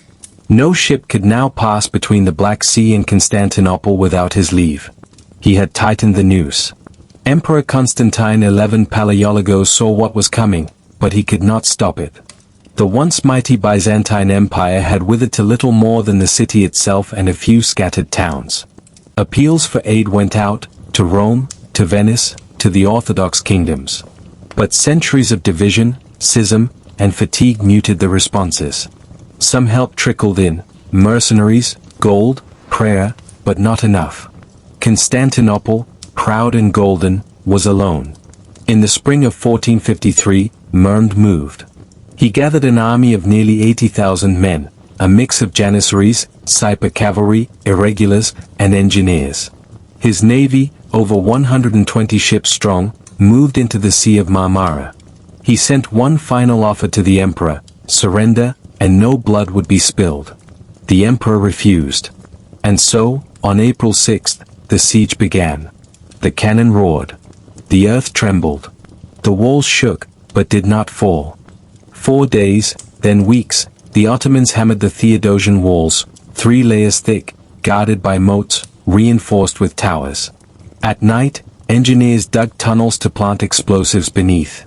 The defenders, veterans and peasants alike, counterdug. Flares lit up the sky as sabotage met sabotage. Arrows whistled. Bells rang. Smoke lingered in the air. The Byzantines, under Constantine, fought with the desperation of a civilization clinging to its last stone. Every breach was repaired overnight. Every fallen soldier replaced. The church bells tolled day and night, and liturgies echoed through Hagia Sophia like waves upon marble. But Mehmed would not be denied. He had studied the city. He had waited his life for this moment. When the Golden Horn, the city's northern harbor, proved unreachable due to the Byzantine chain stretched across it, Mehmed ordered the impossible. With wooden rollers and sheer will, he hauled dozens of ships across land, over the hills, through forest and mud, and into the waters behind enemy lines. When the Byzantines awoke and saw Ottoman ships behind their sea walls, terror gripped the city. Still, it did not fall. For over 40 days, the siege continued. Food grew scarce within the walls. Disease crept through alleys. Morale withered. Outside, Mehmed grew more focused. He walked the lines. He spoke with soldiers. He prayed with his imams. And at night, in his pavilion, he stared at the silhouette of Hagia Sophia, its dome still unbroken, its cross still high. Then came the final night. May 28, 1453. The sky was black velvet. Stars veiled by cloud. Within Constantinople, a final procession moved through the city. The emperor walked barefoot to the great church, knelt beneath its painted ceilings, and took communion. Christian and Greek, Catholic and Orthodox, soldier and priest, they sang together as if it were their last breath. Outside, the Ottomans stood ready. Mehmed gave his orders. At dawn, the final assault began. Waves of irregular troops crashed first, absorbing the arrows, the fire, the boiling oil. Then the Anatolian infantry, better trained, more coordinated. Then, finally, the janissaries, cutting through what remained like knives through cloth. One breach gave way. Then another. The defenders fell back. The emperor himself took to the field, sword in hand, and died defending the gate of St. Romanus. And then, the city fell. The Red Apple, KZL, as the Turks called it, was theirs. Centuries of resistance, crusades, and sieges had ended. Mehmed rode into the city slowly, not with arrogance, but with awe. He ordered the looting stopped. He went to the Hagia Sophia, now abandoned, echoing only with the scent of candle smoke. There, he dismounted, picked up a handful of dust, and let it slip through his fingers. Then he ordered the cathedral be converted into a mosque, not destroyed, but transformed. The cross was removed. The crescent raised. The city was not razed. It was claimed. He offered amnesty to survivors. He invited Greeks, Jews, Armenians, and Muslims to return. He renamed it not, but recast it. Istanbul was its name in the mouths of merchants, travelers, and locals. Now, it would be the capital of a new world. Mehmed was no longer merely a sultan. He was Caesar-i-Rum, Caesar of Rome. Not as a mimic, but as a conqueror. And yet, he was only 21. The boy mocked in the halls of Edirne now held the world's most coveted city. He would go on to conquer more: Serbia, Bosnia, Trebizond, Karaman, Albania. He would turn Istanbul into a metropolis, filled with schools, libraries, aqueducts, and bazaars. But nothing, would define him like those 53 days in 1453. So sleep now, traveler. Let the cannon fall silent. Let the echoes of church bells and call to prayer blend softly in your dreams. The city has changed hands.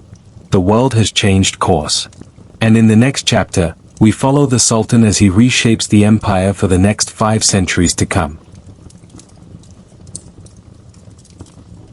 The morning after the fall of Constantinople was not marked by victory songs, but by silence. A city that had once ruled the known world now lay still under the gaze of a young sultan whose eyes were not filled with pride, but with purpose. Mehmed, only 21, had achieved what generations of warriors, emperors, and crusaders had failed to do. He had taken the red apple, and in doing so, had changed the axis of civilization. But conquest was not the end. For Mehmed, it was merely the beginning. The city he inherited was broken. Streets were lined with rubble. Churches stood hollow. Markets had gone quiet. Yet beneath the dust and despair was a skeleton of greatness, a city still beating with history, still etched with possibility. Mehmed began immediately. He declared Constantinople the new capital of the Ottoman Empire and gave it the breath it had been waiting for. He repopulated the city by decree, offering land and opportunity to Muslims, Christians, and Jews alike. From Anatolia and the Balkans, artisans, merchants, clerics, and scholars came, drawn not by fear, but by vision. He had not taken the city to raise it. He had taken it to forge something new. The great church of Hagia Sophia, once echoing with Byzantine hymns, now filled with the call to prayer. Minarets rose where bells once rang. Yet Mehmed did not strip the city of its past, he built atop it. He preserved mosaics. He respected graves.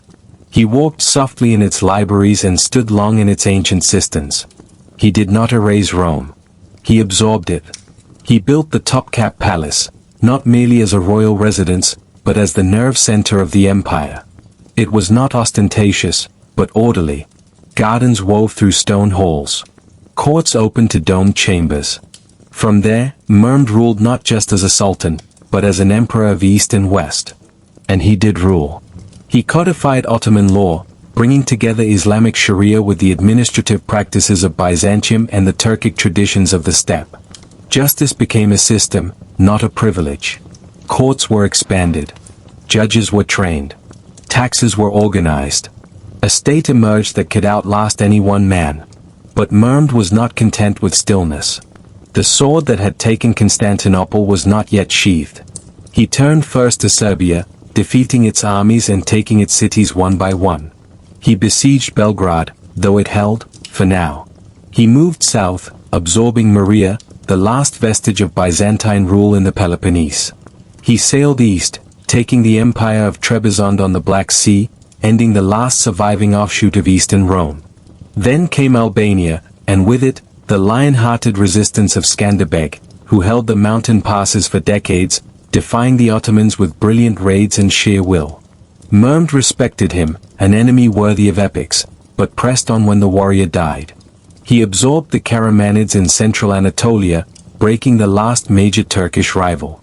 He struck at Wallachia, where Vlad the Impaler fought with such ferocity that even the Ottomans recoiled at his cruelty. Still, Mehmed marched. Still, he conquered. And yet, he was more than steel and siege. He became Mehmed the lawgiver, as much as Mehmed the conqueror. He transformed the Janissaries, shaping them into an institution beyond soldiers, police, elite governors, royal guards. He regulated guilds. He expanded the Devsham system, ensuring a flow of Christian-born boys raised in palace schools, trained in loyalty, law, and leadership. Many would rise to become viziers, generals, poets. He welcomed scholars from Persia and Egypt, poets from Bukhara and Granada. He had the Quran read in morning light and debated Greek philosophy by evening. His court was filled with languages, Arabic, Turkish, Persian, Greek, Latin. He saw no contradiction in praying like a Muslim and ruling like a Caesar. And all the while, the empire grew. Not in chaos, but in design. Its provinces were governed not by cousins or friends, but by bureaucrats selected through merit.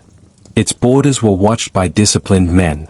Its cities became mosaics of culture, churches, synagogues, and mosques sharing the same skyline. But time, even for empire builders, marches on.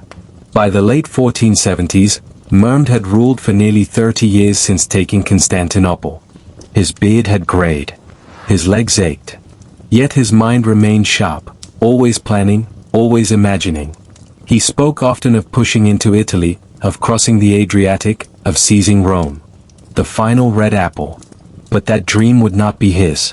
In 1481, while preparing another campaign, its target still debated, whether Italy, Rhodes, or Egypt, Mehmed fell ill. Some say it was poison. Others, simple age and exhaustion. He died near Gebze, east of Constantinople, in a tent, as many conquerors before him. The news was kept secret for days. The court feared panic. The Janissaries held position. Envoys raced to summon his son. And so ended the reign of Fatih Sultan Mehmed, not in battle, not in blaze, but in the quiet breath before another storm. His body was brought back to the city he had taken as a boy. Buried near Hagia Sophia, beneath the dome that still stands, where tourists now walk and pigeons wheel through sunlight. He left behind a city reborn, an empire restructured, and a dynasty elevated to civilizational significance. No longer were the Ottomans a border kingdom. They were the heirs of Rome, the stewards of Islam, and the center of a new world. Rest now, as the domes of Istanbul glow beneath a waning moon. Let the cannon rest, the bells lie still, the banners gently fold in night wind. For Mehmed sleeps now, Caesar, conqueror, lawgiver. And soon, new hands will take the reins.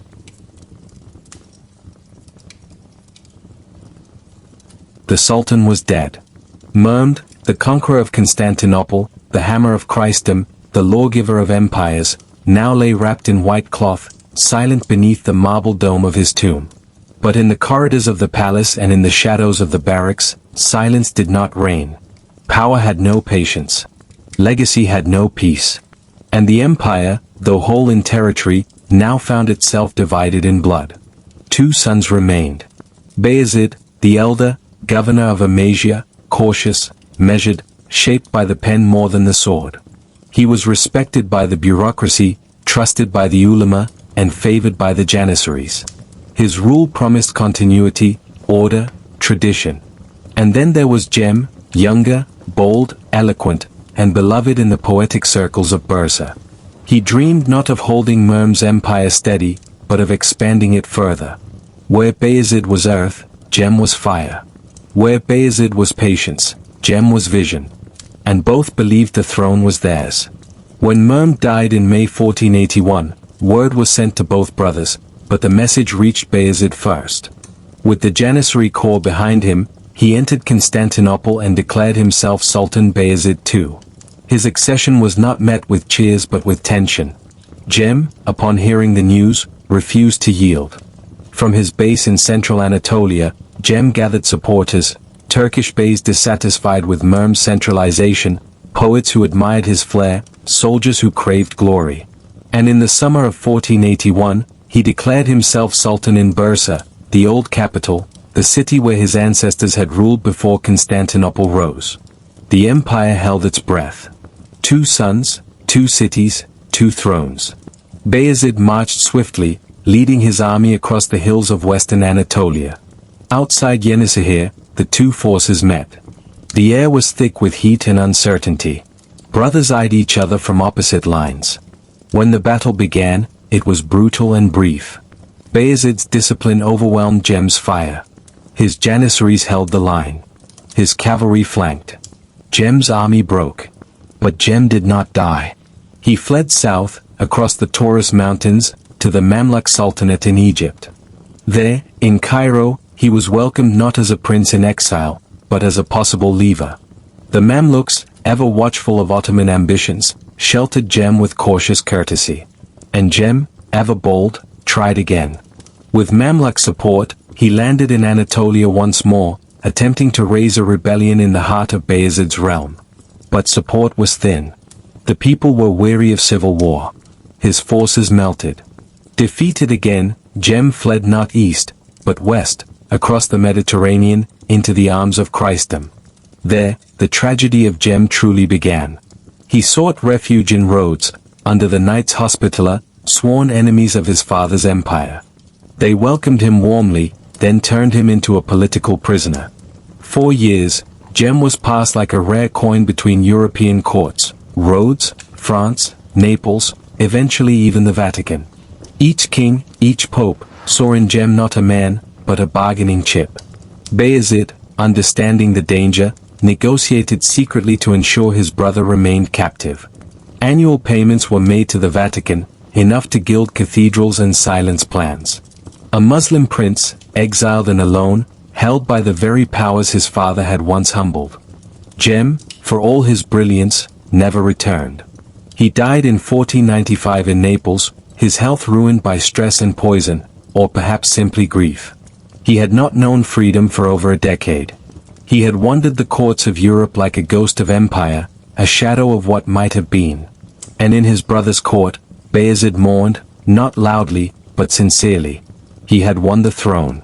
He had protected the realm. But the cost was heavy. With Jem gone, Bayezid ruled unopposed. His reign was long, 31 years, but quieter than his father's. He focused not on conquest, but consolidation. He invested in infrastructure, mosques, schools, bridges. He welcomed Andalusian Jews expelled from Spain, giving them refuge in Ottoman lands. Istanbul's markets grew richer. Sciences flourished. Printing presses arrived. The bureaucracy deepened. He was not a conqueror. He was a custodian. He tried, once, to resume campaigns in the West, but age and illness slowed him. And his sons, now grown, were no easier to control than he and Jem had been. The seeds of a new succession struggle began to bloom. By 1512, Bayezid, tired and frail, made a decision that stunned the court. He abdicated. He handed power to his son, Selim, known already for his aggression, and withdrew into seclusion. But his journey to retirement was cut short. He died en route to Dimitoka, and was buried quietly, without spectacle. So ended the reign of a man who had ruled during peace, watched his brother suffer in exile, and walked in the shadow of a conqueror father. He was not called the Magnificent, nor the Thunderbolt. But he held the empire together. And perhaps that was miracle enough. Now close your eyes. Let the embers of family rivalries dim. Let the echoes of poems recited in Bursa fade gently into sleep. For in the next chapter, the son of Bayezid will rise, a man of flame and fury, ambition and blood. And his name will be feared across continents. The empire stood quiet, but the silence was not peace. It was the pause before a storm. In 1512, a new sultan took the throne, not with ceremony, but with a purge. Selim, son of Bayezid II, seized power not by inheritance alone, but by blood. His rise was sudden, swift, and absolute. Where his father had ruled with pens and peace, Selim came with swords.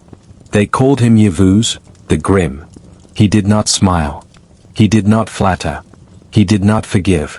He began his reign by eliminating his brothers, a dark tradition that had long haunted the Ottoman line.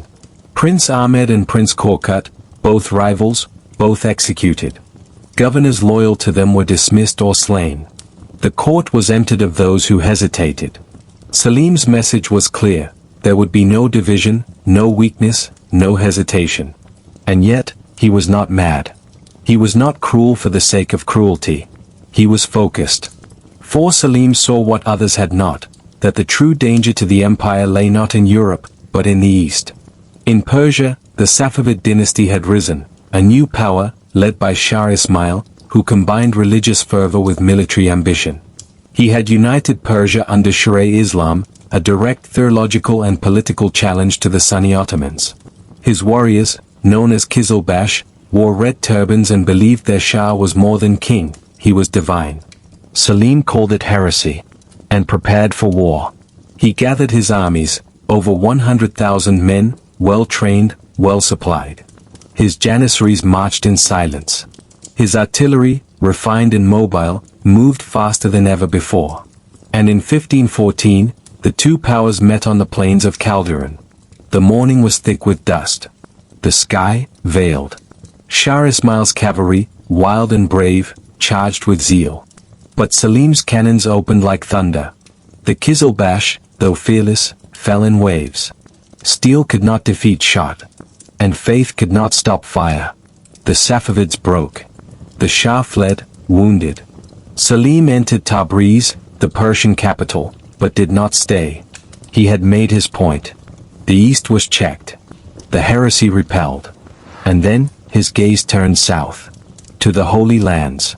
To Syria, Palestine, and Egypt.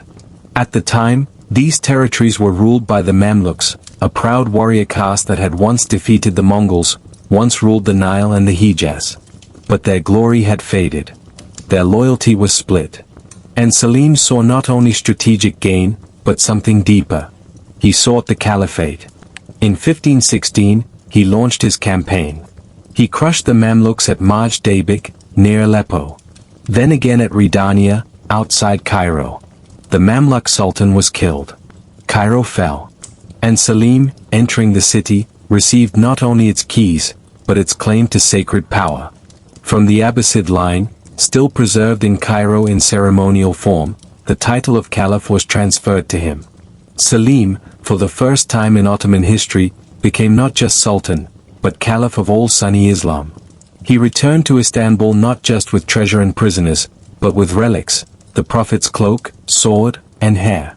They were paraded in reverence, locked in vaults beneath Topkapı Palace, shown only to the worthy. And with them, he brought something else. The two holy cities, Mecca and Medina. No longer would they look to Cairo for protection. Now, their guardianship lay with the Ottomans. Selim appointed governors, sent gold for repairs, ensured pilgrimage routes were protected. The empire was now spiritual as well as imperial. But for all his titles, Selim remained distant, quiet, and feared. He spoke rarely. He delegated ruthlessly. He built no great mosques, penned no poetry. Yet in 8 years, only 8, he had doubled the empire's size, subdued two of the Islamic world's greatest powers, and claimed the highest mantle of legitimacy available to a Muslim ruler. And then, just as suddenly as he rose, he fell. In 1520, Selim died, perhaps of cancer, some say poison. His body was buried quietly in Istanbul, beneath a modest tomb, behind walls of stone. He left no gentle legacy, no golden age. But he left a foundation so vast, so unshakable, that those who followed would build palaces atop it. His son was different. Taller. Lighter. Educated in poetry and statecraft. Calm, yet commanding. His name was Suleiman. And the world had no idea what was coming. Sleep now, traveler. Let the drums of Calderon fade. Let the minarets of Cairo return to silence. The grim shadow of Selim has passed. But in the next chapter, the Ottoman sun will rise at its highest point. The sky above Istanbul was clear on the morning that Suleiman ascended the throne. The city stirred quietly beneath a rising sun, its minarets reaching toward the heavens, its streets still damp with dew. Within the stone walls of Topkapı Palace, a new sultan stood, young, tall, composed, with the weight of empire settling across his shoulders like a cloak of shadow and fire. He was 26. The son of Selim the Grim, he had watched his father rule with precision and fear. But where Selim was storm, Suleiman was sea, deep, deliberate, and vast. He did not roar. He rose. The court expected continuity, perhaps a reign of maintenance, of quiet administration. But within Suleiman burned a vision that would reshape the world. He had read the Persian epics, studied law beneath marble colonnades, debated poets beneath moonlight. He had learned to rule not only by sword, but by idea. His reign would be long, 4 to 6 years, the longest of any Ottoman sultan. And in that time, he would bring the empire to its zenith. He began, as many sultans did, with conquest. To the west lay the kingdom of Hungary, its borders fraying, its nobles divided. And beyond it, the Holy Roman Empire, ruled by Charles V, a man whose ambitions mirrored Suleiman's in scope. They were two poles of power, destined to clash. In 1526, Suleiman led his army into the plains of Hungary. The Battle of Mohacs followed, swift, brutal, decisive. Hungarian forces were crushed beneath Ottoman cannon fire and cavalry charges. The young Hungarian king drowned fleeing the battlefield. And within weeks, Suleiman stood at the gates of Buda. Hungary fell. Europe shuddered. And still, Suleiman marched. In 1529, he laid siege to Vienna, the very heart of the Habsburg Empire. His forces reached the walls. Cannon thundered. Arrows darkened the sky. But the city held, barely. The rains came early. The siege failed. It was a rare setback. But to Suleiman, it was not defeat, it was pause. He returned to Istanbul and began building something far greater than armies. He built law. He studied every corner of his empire, every province, every court, every contradiction between local customs and imperial edicts. With a team of scholars, he created a comprehensive legal code, the Kanun, that complemented Islamic Sharia and standardized governance across 3 continents. For this, they called him not just the Magnificent, but Suleiman the Lawgiver, Kanuni Sultan Suleiman. He was a warrior, yes, but also a ruler of order, of justice, of clarity. And he was a patron of beauty. Under his command, Istanbul blossomed. He commissioned the architect Mimar Sinan, a genius who would shape the skyline for centuries. Together, they built the Suleimani Mosque, its domes soaring, its silence echoing with peace. Hospitals, bridges, aqueducts, caravanserais, his empire became a canvas, and Suleiman painted in stone. And then, there was Roxolana. Born Harem, a Christian girl taken through the Devsham system, she rose through the palace harem not just with grace, but with intelligence. Suleiman fell deeply in love with her, so deeply, he broke with tradition and married her. She became his wife, his advisor, and the mother of his children. Their love story, scandalous to some, became legend. Letters passed between them filled with poetry and longing, even as Suleiman campaigned in distant lands. She built mosques, hospitals, schools in her name. She shaped court politics. And through her, the future of the empire would be both softened and sharpened. Suleiman's reign extended eastward, too. He warred with the Safavids once more, securing Baghdad, controlling Mesopotamia, ensuring the holy cities remained safe under Sunni protection. He pushed into North Africa, making Algiers an Ottoman stronghold, and clashed with the Portuguese in the Indian Ocean. His navy, under Barbarossa Hayreddin, became a dominant force, patrolling the Mediterranean, protecting pilgrims, projecting imperial power. From Yemen to Budapest, from the Danube to the Nile, Suleiman's rule stretched across cultures, climates, and centuries of history. But no empire, no matter how golden, is without shadow. In his later years, Suleiman faced a growing storm within his own palace. The question of succession haunted his reign. He had several sons, but none as favored, or as feared, as Mustafa, born of another consort. Mustafa was beloved by the army, admired by the people, and poised to inherit. But whispers of conspiracy reached Suleiman's ears.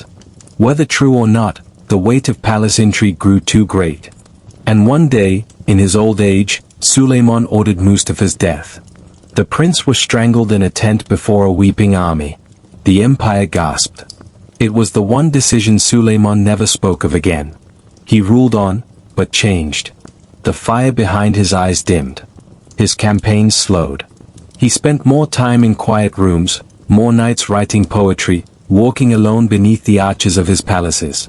In 1566, in his 72nd year, he led one final campaign. The siege of Sigetvar, in Hungary. It was to be his last. As the cannons roared, Suleiman grew weak. He died in his tent, his death kept secret until victory was secured. His body was returned to Istanbul and buried beside Harem, beneath the great mosque that bore his name. He had ruled for nearly half a century. And when he died, the world he left behind was one of unmatched reach. The Ottoman Empire was now the most powerful state on earth. Its armies unmatched. Its cities brilliant. Its laws respected. Its faith defended. Suleiman left no ruins, only rising domes and pages of poetry. So close your eyes now. Let the domes of Istanbul glow against the stars. Let the call to prayer float on the Bosphorus breeze. the magnificent sleeps. But the empire still turns. And in the next chapter, we follow what rises in his shadow, the hidden power of the harem, and the women who would rule behind the veil. The empire did not mourn with tears. It mourned with silence. When Suleiman the Magnificent died in the siege camps of Sigidvar, his armies marched forward. His body was embalmed in secrecy, his name still whispered as though he were watching. But behind the heavy gates of Topkapı Palace, beneath the gilded domes and within the marble corridors, the world shifted, not outward, but inward. The Sultan had passed. And in his shadow, power moved behind curtains. They called it the harem, a word that meant forbidden, sacred, private. To outsiders, it was the realm of women, silk, and shadows. A place of perfume and poetry, of laughter behind latticed windows. But that was a dreamer's fiction. In truth, the harem was a palace within the palace. A fortress of minds as sharp as any sword. And in the 16th century, it became the quiet heart of an empire that ruled 3 continents. For it was here that the mothers of sultans, their wives, their concubines, their daughters, all lived, watched, and ruled. And no woman had changed the course of the Ottoman world more than Hürrem Sultan, known in Europe as Roxolana. She had died before her beloved Suleiman, buried beneath the same dome as the Sultan himself. But her legacy endured, not through architecture alone, but through her children.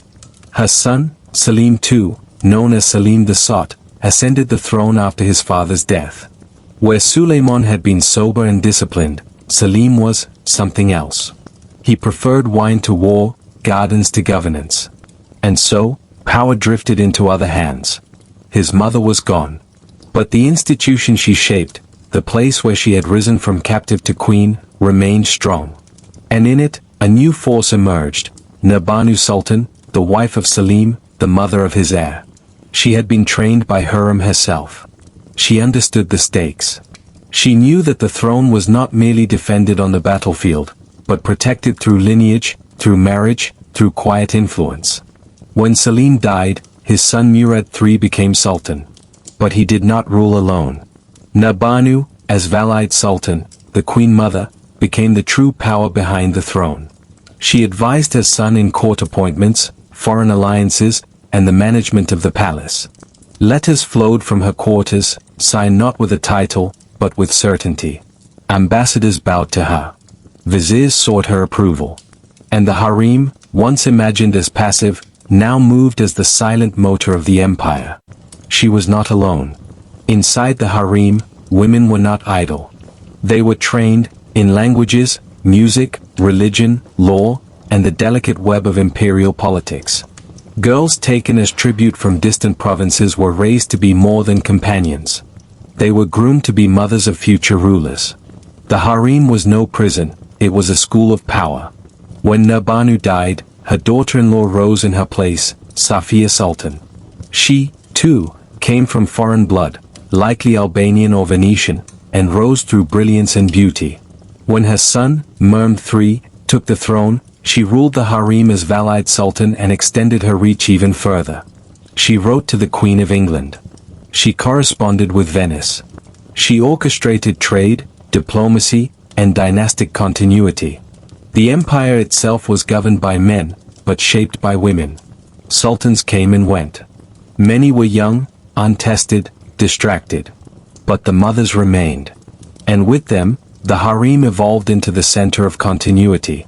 In its marbled halls, decisions were made, not just of romance, but of war, succession, appointments, and peace treaties. And still, the people whispered. They called it the Sultanate of Women, not with reverence, but with suspicion. Men of the court grew uneasy. Some feared that too much power had passed into the hands of those who ruled unseen. Rumors spread, that viziers bowed to women, that armies moved at their bidding, that the crescent moon was guided not by sword or scribe, but by silk-gloved fingers. But the empire did not collapse. It endured. Because the women of the harem were not reckless. They preserved the dynasty when sons died too soon, when heirs were too young, when court factions vied for dominance. And beyond politics, they built. Mosques rose in their names. hospitals, markets, schools, charitable endowments, vakfs, established by Harem, Nurbanu, Safia, and others, continued feeding the poor, funding scholars, and maintaining fountains in distant provinces. Their names may not fill the pages of military histories, but their hands shaped the dynasty. And the empire, though ruled by men, was stitched together by women. Their influence would wane in the centuries to come. But for a time, this golden, whispering century, the harem was the palace's heart, beating softly behind embroidered screens. And when a child sultan cried in his cradle, it was not a general or a vizier who held him. It was his mother, future regent, future guardian of empire. Now sleep. Let the silks rustle softly in the night breeze. Let the oil lamps flicker low behind the lattice. The empire lies still tonight, watched over by mothers, sisters, daughters, queens. And in the next chapter, we return to the battlefield. For soon, another sultan will rise, Selim II's grandson, destined to strike fear into Europe again. The wind that moved through the plains of Hungary in the autumn of 1529 was cold, bitter, and full of whispers. It carried the scent of gunpowder, the memory of broken kings, and the sound of drums from the east. From the banks of the Danube to the stone towers of Vienna, people listened to that wind with unease. For it came not alone. It was the breath before the storm, the whisper before Suleiman arrived. He had already broken kingdoms. He had taken Belgrade, shattered Hungary, and claimed Buda. He had crossed rivers that once marked the edge of the known world and now stood at the gates of Vienna, the glittering capital of the Holy Roman Empire. The Ottoman army was massive. Over 120,000 men, trained, armed, and led by a sultan whose name was already legend. And yet, this was not merely a campaign. It was a message. To the Habsburgs, who called themselves defenders of Christendom. To the popes, who whispered prayers against the rising tide. To kings and merchants, who feared the black and gold standard of the Ottomans would soon hang above their own cities. But Suleiman did not come only with fire. He came with order. His cannons were positioned carefully around the city's defenses. His engineers dug trenches, raised embankments. His scouts moved like wolves, surrounding the city, measuring every angle. Within the walls of Vienna, panic brewed. The defenders, Austrian soldiers, German mercenaries, farmers with spears, prepared for the worst. Churches rang bells. Women and children fled or were hidden in stone basements. And as the Ottoman banners appeared on the horizon, the sky darkened not from storm, but from smoke. Suleiman, though aged, still rode among his men. He gave no fiery speeches. He did not shout or boast. He only stared at the stone city before him, calculating. He had taken fortresses more fortified than this. He had faced armies larger. But Vienna was different. It was a symbol. The crossroads of East and West. The edge of Europe's heart. If it fell, the road to Germany, to Italy, to the very center of Christendom, would lie open. And so the siege began. The Ottomans hammered the city with cannon fire, day after day, sending stone and flame into its walls. Sappers dug tunnels beneath the earth, packed with explosives to break the foundations. Arrows flew in black clouds. Night raids tested the defenders' resolve. The city trembled. But it held. The walls, thick and ancient, absorbed the worst. The defenders, though outnumbered, fought with desperation. And the rain, oh, the rain. It came early, soaking the trenches, drowning the cannons, dragging mud across the Sultan's maps. Suleiman's men grew weary. Food ran low. Illness spread. And still, Vienna stood. After weeks of siege, after thousands of deaths, after nights without sleep, Suleiman gave the order to retreat. It was not defeat. But it was not victory. He left the field, not as a failure, but as a man who understood time. Vienna had not fallen. But the memory of that siege, of those banners on the hill, would haunt Europe for centuries. The West now knew, the Ottomans were not a distant empire. They were at the gates. Suleiman returned to Istanbul, and the city welcomed him not with disappointment, but with reverence. For even without Vienna, his empire stretched further than any since Rome. And yet, something had shifted. In the shadow of that failed siege, new power stirred. The Habsburgs fortified. The papacy redoubled its alliances. Trade routes moved north.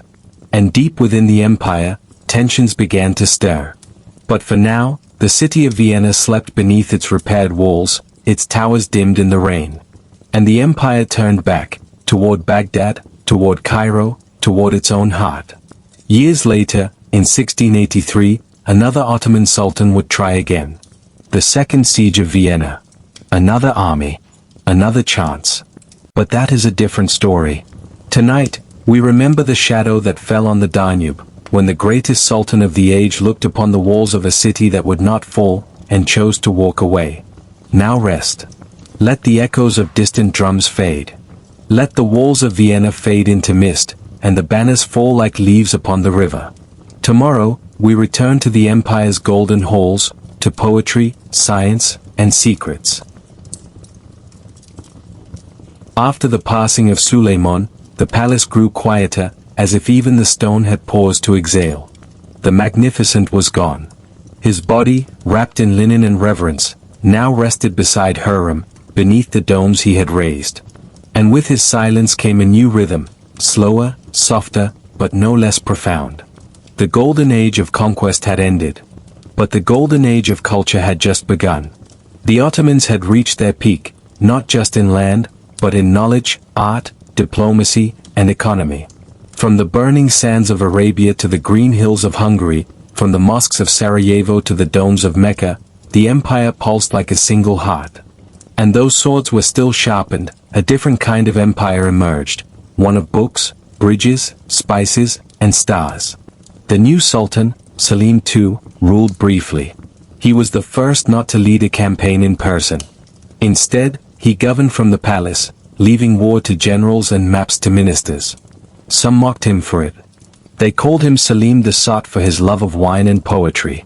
But his reign was not without accomplishment. In 1571, the Ottomans captured Cyprus from Venice, securing trade routes and expanding naval power in the Mediterranean. Yet that same year, at Lepanto, a Christian fleet led by Spain and Venice struck back. The Ottoman navy suffered its first major defeat in over a century. The news spread like fire through Europe. They had resisted. They had fought back. But in Istanbul, the empire did not flinch. Within months, new ships were being built. The docks of Galata and Smyrna rang with hammers and chants. Because the Ottomans understood something their enemies did not. One battle does not end an empire. And while armies moved, minds awoke. In the royal observatory above the Bosphorus, a man named Taqi al-Din turned brass lenses toward the sky. Appointed by the Sultan, he charted the stars, tracked eclipses, and calculated planetary motion with astonishing precision. In the same era that Galileo would begin his observations in Italy, the Ottomans had already mapped the heavens. But not all looked upward. Others turned to the page. Libraries swelled with Persian poetry, Arabic philosophy, Turkish chronicles. Scribes in Baghdad, Cairo, and Edirne copied ancient Greek texts translated into Arabic, preserving knowledge nearly lost in the West. Scholars debated Aristotle, Al-Ghazali, Ibn Sina. In coffee houses, new to the city, thinkers sipped and spoke beneath lamplight, about theology, geometry, music, and love. And beyond the walls, trade flowed like water. From India came silks, spices, and precious gems. From China, porcelain. From Africa, ivory and gold. And from Europe, glass, wool, and whispers of change. Ottoman merchants walked the markets of Venice. European envoys bowed in Istanbul. Letters moved between sultans and queens. But while the empire's ports glittered, tensions brewed inland. The provinces were not silent. In the Anatolian countryside, unrest stirred. Taxes, raised to fund new campaigns, weighed heavily on peasants. Janissaries, once elite and loyal, now grew powerful and restless. Their numbers swelled, their discipline thinned. They began to involve themselves in court politics, in palace intrigue, in succession. And the palace itself began to shift. With every new sultan came whispers of faction, of favoritism, of power wielded from the shadows. The Valite Sultan, the Queen Mother, continued to hold influence, but now so did Grand Viziers, court eunuchs, and ambitious generals. The lines between state and palace blurred. The machinery still turned, but the gears grew warm. The empire was rich, educated, and vast. But it was also heavy. It moved with grandeur, but not always with grace. In 1593, a long war broke out with the Habsburgs in Austria. It would last 13 years, bloody, exhausting, and inconclusive. Villages burned. Borders shifted. Tens of thousands died. And when the Treaty of Zitvatorok was finally signed in 1606, the Ottomans agreed to recognize the Habsburg Emperor as an equal. It was a quiet moment. A single sentence in a treaty. But it echoed like thunder through history. For the first time, the empire had acknowledged parity with a Christian monarch. Not supremacy. Not dominance. Equality. And with that, the century closed. Not in collapse, but in change. The Ottomans were still strong, still mighty, still feared, but the air had cooled. The sky, once full of cannon smoke, now shimmered with starlight and ink. Scholars had replaced soldiers in the halls of Topkapı. Diplomats walked where generals once rode.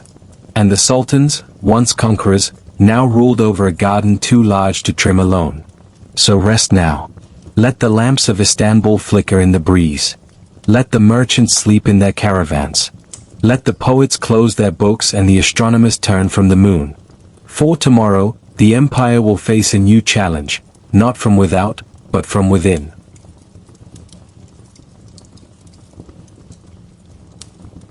The walls of the palace still stood tall. The domes of Istanbul still gleamed in morning light. The calls to prayer still echoed across the waters of the Bosphorus. But beneath the surface, beneath the calm of imperial order, the Ottoman Empire was changing, not with a crash, not with fire, but with the slow drift of time and the erosion of unity. The 17th century began not with triumph, but with a treaty, the Peace of Zitvatorok, signed in 1606, acknowledging a Christian emperor as an equal. It was not a defeat, but it was a departure, a signal that the empire was no longer an unstoppable force at the edge of Europe. It was now a rival among others. And that realization, quiet, unspoken, settled into the bones of the state. The sultans who followed were not all weak, but they were increasingly surrounded, by factions, by courtiers, by intrigue. The empire was too vast, too complex to be ruled by one man alone, and yet the system had not evolved. Inside Topkapı Palace, the air grew thick. The Janissaries, once the elite corps, had become political players. No longer drawn only from the Devsham system, they now passed their ranks to their sons. They demanded higher pay, voiced political opinions, even revolted when displeased. They were no longer servants of the state, they were a state within a state. And in the provinces, trouble stirred. In Anatolia, local warlords known as Salalis led rebellions. Driven by hunger, taxes, and resentment, they burned villages, raided caravans, and defied authority. The countryside bled slowly, unnoticed in the glitter of the capital. Meanwhile, the sultans became younger, too young to rule, too surrounded to learn. Some reigned as children, hidden behind palace walls, their decisions made by regents, mothers, or viziers. The harem, once the sanctuary of queens and mothers, now became the seat of shadow governance. Some women ruled wisely. Others clung to power through manipulation and paranoia. The court split into factions, viziers versus eunuchs, janissaries versus clerics, old noble families versus upstart reformers. Policies changed with every whisper. Gold flowed into the wrong hands. Appointments were bought, not earned. And yet the empire endured, because the machine, though clogged, was vast. Trade continued. Wars were still won. And the illusion of strength remained. But like a palace left too long in the sun, cracks appeared. One such crack was the reign of Sultan Ibrahim, remembered not for conquests, but for confusion. Raised in isolation, never trained to rule, he emerged paranoid and erratic. He drowned courtiers on rumors. He lavished fortunes on silks and perfumes. He feared his own shadow. And when the Janissaries had had enough, they removed him, drowned him, replaced him. The empire had begun to turn on itself. Yet through the chaos, one man would rise who brought a breath of discipline back into the body of the state. Köprülü Mehmed Pasha, a Grand Vizier appointed in 1656, demanded full control from the Sultan. Mehmed IV, still a boy, and, miraculously, was given it. The Vizier purged the court, restructured the treasury, disciplined the Janissaries, crushed the Salalis, and restored a measure of order. For a time, the empire breathed again. His son, Köprülü Fazıl Ahmed, continued his work, and together the Köprülü era brought reform, renewed central authority, and new campaigns of conquest. But even reform could not mask reality. The world was changing. Europe was entering the scientific revolution. The printing press spread knowledge. Nation-states strengthened. Navies modernized. And the Ottomans, though still powerful, remained trapped in tradition. They banned the printing of Turkish texts. They resisted innovation. They dismissed foreign sciences as distractions. And slowly, the world began to pass them by. By the late 1600s, a new confrontation approached. To the northwest, the Habsburgs had grown stronger, smarter, and more organized. They had learned from their defeats, fortified their cities, and built coalitions. And soon, the Ottomans would once again look toward Vienna. Not as legend, but as target. A final, desperate return to old glory. But before that fateful campaign, the empire would pass through one more moment of twilight, a flicker before the fall, when belief in invincibility still clung to the flag. The drums would beat again. The banners would rise. And the empire would march toward its most decisive siege. So now rest. Let the sounds of rebellion fade. Let the streets of Istanbul quieten in the dusk. Let the ghosts of forgotten viziers whisper softly from the shadows. In the next chapter, we return to the gates of Vienna. But this time, it will not be Suleiman who rides. The hoofbeats echoed across the Hungarian plain, steady and unyielding, like a drum counting down to destiny. Flags rippled in the wind, green crescents against a field of gold. The air was hot, the sky wide, and the empire moved once more. It was the summer of 1683, and the Ottoman army was marching west. They were not just an army. They were a memory, resurrected. It had been more than 150 years since Suleiman the Magnificent had first stood before the walls of Vienna, and now his successors returned, cloaked not in poetry and lore, but in the weight of expectation. The name of Suleiman still lingered in the court like incense. But this was not his age. This was a different empire, still vast, still proud, but less certain. The Sultan who gave the order was Mehmed IV, a hunter more than a soldier, a man whose reign had been ruled by viziers and silence. He did not ride at the head of the army. Instead, he entrusted the command to his Grand Vizier, Kara Mustafa Pasha, a brilliant, ambitious man with cold eyes and impossible dreams. Mustafa believed he would succeed where Suleiman had paused. He believed he would take the city that had once stood defiant. He believed Vienna would fall. The army was enormous. Nearly 150,000 soldiers crossed the empire's western frontier, Janissaries, Sniper cavalry, artillery, engineers, sappers. It was the greatest host the Ottomans had assembled in over a century. They passed through Belgrade, then Buda, then Pressburg, leaving trails of dust and shadow. And in July 1683, they reached Vienna. The city rose before them like a fortress carved from old stone. Its towers watched the horizon. Its walls had been strengthened, its defenders armed. Inside were 15,000 soldiers and citizens, led by Count Ernst Rudiger von Starhemberg, prepared to hold out at any cost. The siege began. Cannon fire rained daily. Siege trenches grew closer with every night. Ottoman engineers mined beneath the city walls, planting black powder in the earth. Explosions shook the ground. But Vienna held. For 2 months, the siege dragged on. The defenders ran low on food. Disease crept through their streets. The air inside the city thickened with smoke and hunger. Still, they did not surrender. But Kara Mustafa had waited too long. He had not crushed the city in one swift blow. And in that pause, a new shadow appeared, this time from the west. A coalition of Christian armies had formed. A rare alliance, drawn together by fear and faith. The Holy Roman Empire, Poland, Bavaria, Saxony, and even Venice had joined hands, states who had spent centuries fighting each other, now united by a single purpose: to break the siege. And at their head rode King Jan III Sobieski of Poland. He crossed the mountains with 30,000 men, including the famed winged hussars, cavalry feared across Europe. They moved swiftly, silently, and by September, they stood on the high ground north of Vienna. Kara Mustafa saw them too late. On September 12, 1683, the Christian coalition launched its counterattack. The Ottomans were caught between the defenders of the city and the charging force from the hills. The Polish cavalry descended like thunder, wings of eagle feathers strapped to their backs, swords drawn, hearts steady. It was the largest cavalry charge in history, and it shattered the Ottoman lines. Panic spread. Tents were abandoned. Cannons left behind. The once proud Ottoman army collapsed into retreat. The siege was broken. Vienna stood tall, blooded but unbowed. The empire had lost not just a battle, but its aura of inevitability.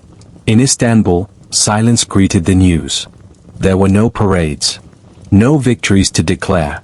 Kara Mustafa, the vizier who had dared to dream of taking the city Suleiman could not, was executed by royal order, strangled with a silken cord, the fate of failed viziers. The defeat sent ripples through the empire. Borders wavered. Allies reconsidered. The Habsburgs seized the moment, launching their own campaigns into Hungary and beyond. And for the first time, it became clear. The empire was no longer expanding. It was defending. But even in this moment of defeat, the Ottomans did not collapse. The empire was too large, too resilient. Trade continued. Cities thrived. Faith endured. But the vision of conquest, of carrying the crescent deeper into Europe, faded. The sun had not set. But it no longer rose in triumph. It rose in reflection. And the empire turned inward. To art. To poetry. To philosophy. To questions. For now, sleep. Let the battlefield fall still. Let the cannons rest. Let the wings of the hussars fold into history. In the next chapter, we enter the empire's long twilight, a time of reform, resistance, and reckoning. After the dust of Vienna had settled, and the last of the retreating banners disappeared beyond the horizon, the empire did not fall. It breathed. It limped. It listened to the silence that followed defeat.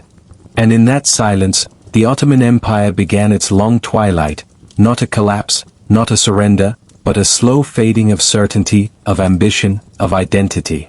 The centuries of expansion were over. The age of invincibility was gone. What remained was vast, yes, and beautiful, yes, but fragile. Suspended between the weight of its past and the uncertainty of its future.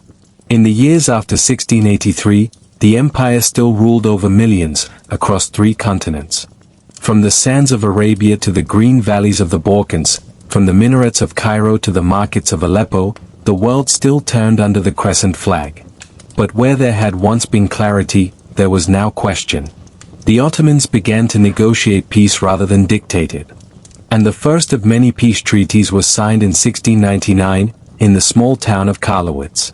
There, the empire ceded Hungary and Transylvania to the Habsburgs, parts of the Balkans to Poland, and the Peloponnese to Venice. Lands that had been won with blood were now surrendered with ink. And though the Sultan's name was still carved into stone, the borders no longer followed the sword. The court in Istanbul shifted its focus. No longer preoccupied with conquest, the palace turned to reform, or the idea of it. But what is reform when tradition is sacred? What is innovation when the past is perfect? The empire wanted to change, but not too quickly. It began with books. Some scholars whispered about printing presses, which had been long forbidden in the empire for fear they would spread heresy or undermine calligraphers. In Europe, books had flooded the cities for nearly 2 centuries. But in Istanbul, printed Arabic and Turkish texts remained rare. Then came coffee houses. Quiet spaces where men gathered to sip bitter coffee and discuss ideas. Science, faith, poetry, politics. At first, they were tolerated, then watched, then banned, for fear that too much conversation would spark rebellion. And yet they returned, again and again. You cannot ban curiosity forever. In the provinces, things changed faster than in the capital. New crops arrived. Corn, tomatoes, potatoes, once foreign, now grew in Anatolian soil. Trade with Europe increased. French and Italian goods filled the stalls. European ambassadors built palaces along the Bosphorus. The Ottomans had once looked down on the West. Now, they began to borrow from it. But not all borrowing came peacefully. In the early 1700s, Russia rose like a cold shadow. Under Peter the Great, the Russians expanded southward, hungry for warm water ports and new influence. They clashed with the Ottomans along the Black Sea, testing borders, challenging treaties. And again in 1768, under Catherine the Great, Russia declared war, and this time, the empire bled. The Ottoman navy was crushed in the Battle of Chesme. Towns burned. Treaties were rewritten. The 1774 Treaty of Küçük gave Russia the right to intervene in Ottoman affairs on behalf of Orthodox Christians, an open door, a veiled threat, and a devastating precedent. Now, the empire was no longer just at war with foreign armies, it was at war with time itself. Because while it struggled to reform, Europe accelerated. The Enlightenment lit minds across Paris, Vienna, Berlin. Science flourished. Guns improved. Ships became faster. Bureaucracies became modernized. And while Ottoman scribes still copied texts by hand, European presses printed thousands of books a day. The Ottomans had the wisdom of the past. But Europe had seized the future. Still, not all was decay. This was also a time of beauty. Mosques still rose, adorned with light and blue tile. Palaces like Dolmabahce and Beylerbey glimmered with gold, blending Ottoman and European styles into something new. Poets still recited verses in candlelit salons. Musicians filled the night air with notes from oud and ney. The arts lived, even as the politics grew heavy. And within the palace, something began to stir, a quiet, cautious yearning for modernity. It would begin with soldiers. In the late 18th century, reformist sultans like Selim III looked at the Janissaries and saw not elite warriors, but stubborn relics. They could no longer match European armies. They resisted new tactics. They laughed at new uniforms. And they refused to be reshaped. Selim tried to build a new army, trained by European officers, armed with modern muskets, drilled like French legions. The Janissaries revolted. They marched into the palace, dragged out Selim, and killed him. Progress, once again, was punished. But ideas are harder to kill than men. And Selim's vision survived, in the minds of young bureaucrats, reformist generals, and even in the dreams of the next generation of sultans. The empire, wounded and weary, stood at the edge of something unknown. Not collapse, but transformation. Its twilight had begun, but the night had not yet fallen. And somewhere in that long, golden dusk, a new century waited. One of fire, of change, of revolution. But for now, rest. Let the candles flicker in the libraries of old Cairo. Let the Bosphorus sleep beneath the moon. Let the last call to prayer echo across the minarets of Edirne. For tomorrow, we awaken in the 19th century, a century of steam, steel, and survival. Chapter 22, Tanzimat, the Long Reformation. 1792 to 1876. The empire was not dead. Not yet. Though its borders had receded, though its armies no longer marched with the certainty of conquest, the Ottoman Empire remained, a vast, trembling monument straddling two worlds. It stood with its feet in the ancient and the modern, its heart pulled in two directions, toward the glorious past and the urgent, uncertain future. And now, it began to change, slowly, painfully, necessarily. They called it Tanzimat, the reorganization. But it was more than a policy. It was a rebirth, an effort to save a body by rewiring its soul. The 19th century had arrived with thunder. Across Europe, revolutions flared, empires rose and fell, and new technologies reshaped every corner of life. Steamships cut across oceans. Telegraph wires began stitching continents together. Printing presses flooded cities with ideas. And new nations, like Italy and Germany, emerged, hungry and strong. The Ottomans could no longer ignore the winds. In 1792, Sultan Selim III began the first steps. He introduced military reforms, borrowing from the disciplined structures of French and Prussian armies. He tried to break the power of the Janissaries, who had grown corrupt, lazy, and resistant to innovation. He created the Nizam Sedid, the new order, a fresh army trained in European tactics. But the old order struck back. The Janissaries revolted. Selim was deposed. And though his body was silenced, his dream lingered, floating like a quiet breath through the corridors of the palace. It would take time, but his vision would return. The empire moved like a river thawing in spring, slow, unpredictable, but steady. And with each generation, a little more of the ice cracked. In 1839, under Sultan Mahmud II, the Tanzimat began in earnest. A proclamation was read aloud in a rose garden outside the palace walls, the Hat Serif of Gulhane. It promised something radical, equality under the law. No longer would Muslims alone be privileged in the courts. Christians and Jews, too, would be protected. Taxes would be fairer. Property rights stronger. Military conscription more organized. It was a message to the world, the empire would modernize. And more followed. Schools were opened for science, engineering, medicine. New laws were codified, not in classical Arabic, but in clear, secular terms. The Sultan sent envoys to Paris, London, Vienna, asking not just for alliances, but for ideas. Even the clothing changed. Robes gave way to jackets. Fezzes replaced turbans. European fashion filtered into the court, into cafes, into the very soul of the capital. And Istanbul itself began to shine differently. Gas lamps lit the streets at night. Newspapers arrived, first in French, then in Ottoman Turkish. Women began to appear in public with more confidence, some even in schools. Reformers, journalists, poets, many inspired by the West, filled coffee houses with quiet rebellion and hope. But still, the empire was not at peace. Its borders burned. In the Balkans, the fires of nationalism were rising. Serbia, Greece, Bulgaria, and Romania, once loyal provinces, began to whisper of freedom. They wanted to be nations, not subjects. They looked to Europe, to liberty, to identity. Rebellion followed rebellion. And as the Ottomans tried to modernize, they also tried to hold on. And then came Crimea. In 1853, war broke out between the Ottoman Empire and the expanding power of Russia. But this time, the Ottomans were not alone. For the first time in memory, European powers, Britain and France, fought alongside the Ottomans. Not out of love, but out of strategy. They feared Russian expansion, and so they sent ships, soldiers, and supplies to support the empire. The Crimean War was brutal. Mud, blood, disease. Battles at Sevastopol, Balaclava, the fields of the charge of the Light Brigade. But in the end, Russia was pushed back. And the empire survived. Not by its own strength, but by alliances, by diplomacy, by the balance of power.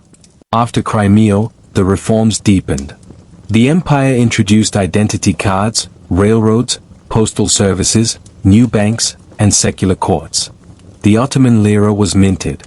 A sense of citizenship began to emerge, not just as Muslim subjects, but as Ottoman citizens, regardless of faith or language. But beneath all the change, the empire remained fragile. The Janissaries were gone, but corruption remained. The army modernized, but morale wavered. Schools were opened, but illiteracy endured. Debt mounted. Foreign banks now lent money to the empire at high interest. And with every loan, a little more of sovereignty slipped away. European advisors entered ministries. Foreign influence shaped ports, railways, trade laws. The empire had sought to stand equal, but found itself, at times, bowing quietly. And inside the palace, a new generation was rising, reformers, dreamers, liberals. They called themselves the Young Ottomans. They believed in constitutional monarchy, in newspapers, in the rule of law. They wrote in secret. They met in smoky rooms. They dreamed of giving the empire a parliament, a voice for the people. And in 1876, under Sultan Abdülhamid II, their dream was realized. A constitution was announced. A parliament convened. For the first time in centuries, the empire had entered the age of constitutional rule. It was brief. But it was real. And it marked the final evolution of Tanzimat, from an imperial reform to a political awakening. The empire had not fallen. But it had changed forever. Now rest. Let the printing presses fall silent. Let the trams of Istanbul slow their rattle. Let the reformers lay down their pens and the old guards their swords. For in the next chapter, the twilight deepens, and the empire will face a storm not of maps or armies, but of ideals and revolution. The Bosphorus glistened, but the light had changed. By the end of 1876, the empire stood poised between two visions of itself, one ancient, imperial, rooted in caliphate and sultanic decree, the other modern, constitutional, inspired by Europe and Enlightenment. And into that uneasy balance stepped a new sultan. His name was Abdülhamid II. He was not the strongest of the sultan's sons. Not the favorite. But fate had called him, and in that cold December of 1876, he accepted the throne beneath skies already heavy with storm. At his coronation, two realities met in a single man. On one hand, the sultan of a dying empire. On the other, the Caliph of the Muslim world. The empire was now both smaller and more exposed than ever. Serbia and Montenegro had risen in rebellion. Bulgaria teetered. Russia threatened war again. And inside, the newly declared constitution stirred excitement and unease. For the first time, a parliament had been formed. A document had been written. And the people, Arabs, Greeks, Armenians, Jews, Kurds, Turks, were promised equality, justice, and a voice. But Abdülhamid saw further. He saw the danger behind the hope. The parliament fractured quickly, its members too diverse, too idealistic, too unpracticed in compromise. And as Russia declared war in 1877, invading the Balkans again, the Sultan made his decision. He suspended the constitution.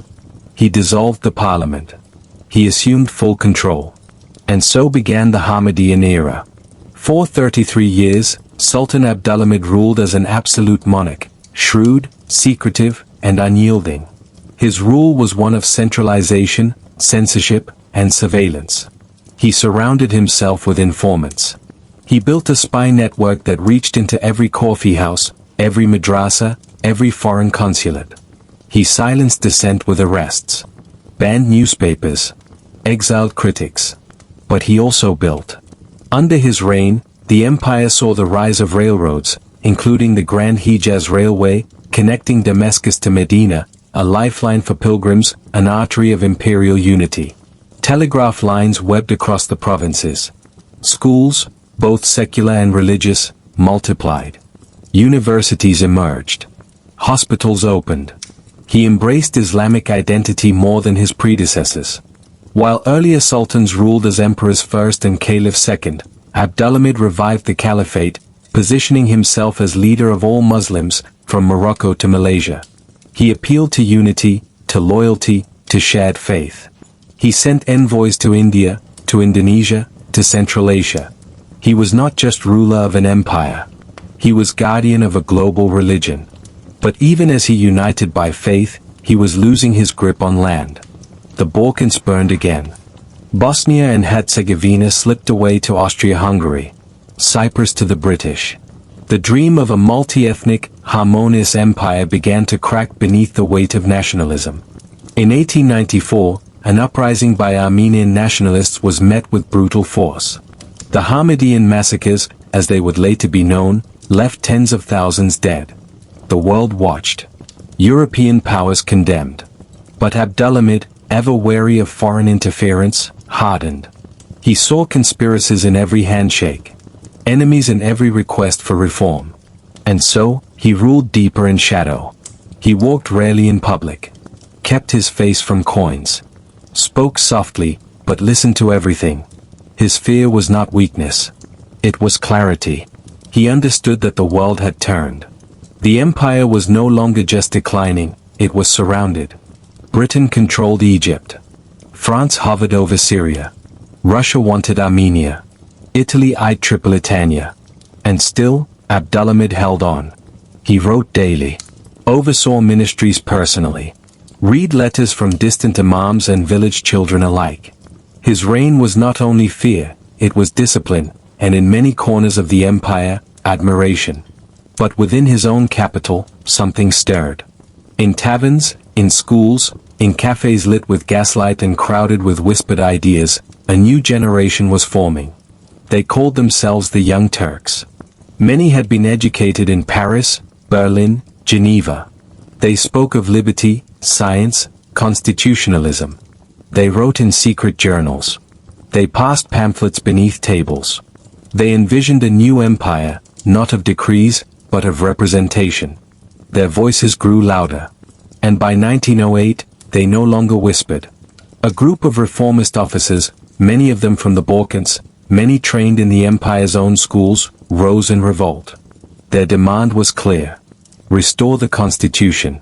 Faced with mutiny, with marching troops and popular support, Abdülhamid relented. The constitution of 1876 was restored. Parliament reopened. Elections were held. The empire, briefly, reawakened. But the Sultan's time was over. In 1909, following a failed counter-coup, Abdülhamid was deposed. He was sent into exile in Thessaloniki, his eyes still sharp, his hands still steady, but his power gone. The man who had ruled for 33 years, who had bridged the empire's last confident breath and its long trembling, was now a prisoner of the very reforms he had once feared. And the empire? It stood at the edge of a new century, modern on the outside, fractured within. Now rest. Let the palace corridors fall quiet. Let the last telegrams of the old caliphate fade into starlight. Let the ink dry on the Constitution's pages, and the whispers of revolution drift like mist across the Marmara. In the next chapter, we enter the empire's final act. War is coming. And with it, the end.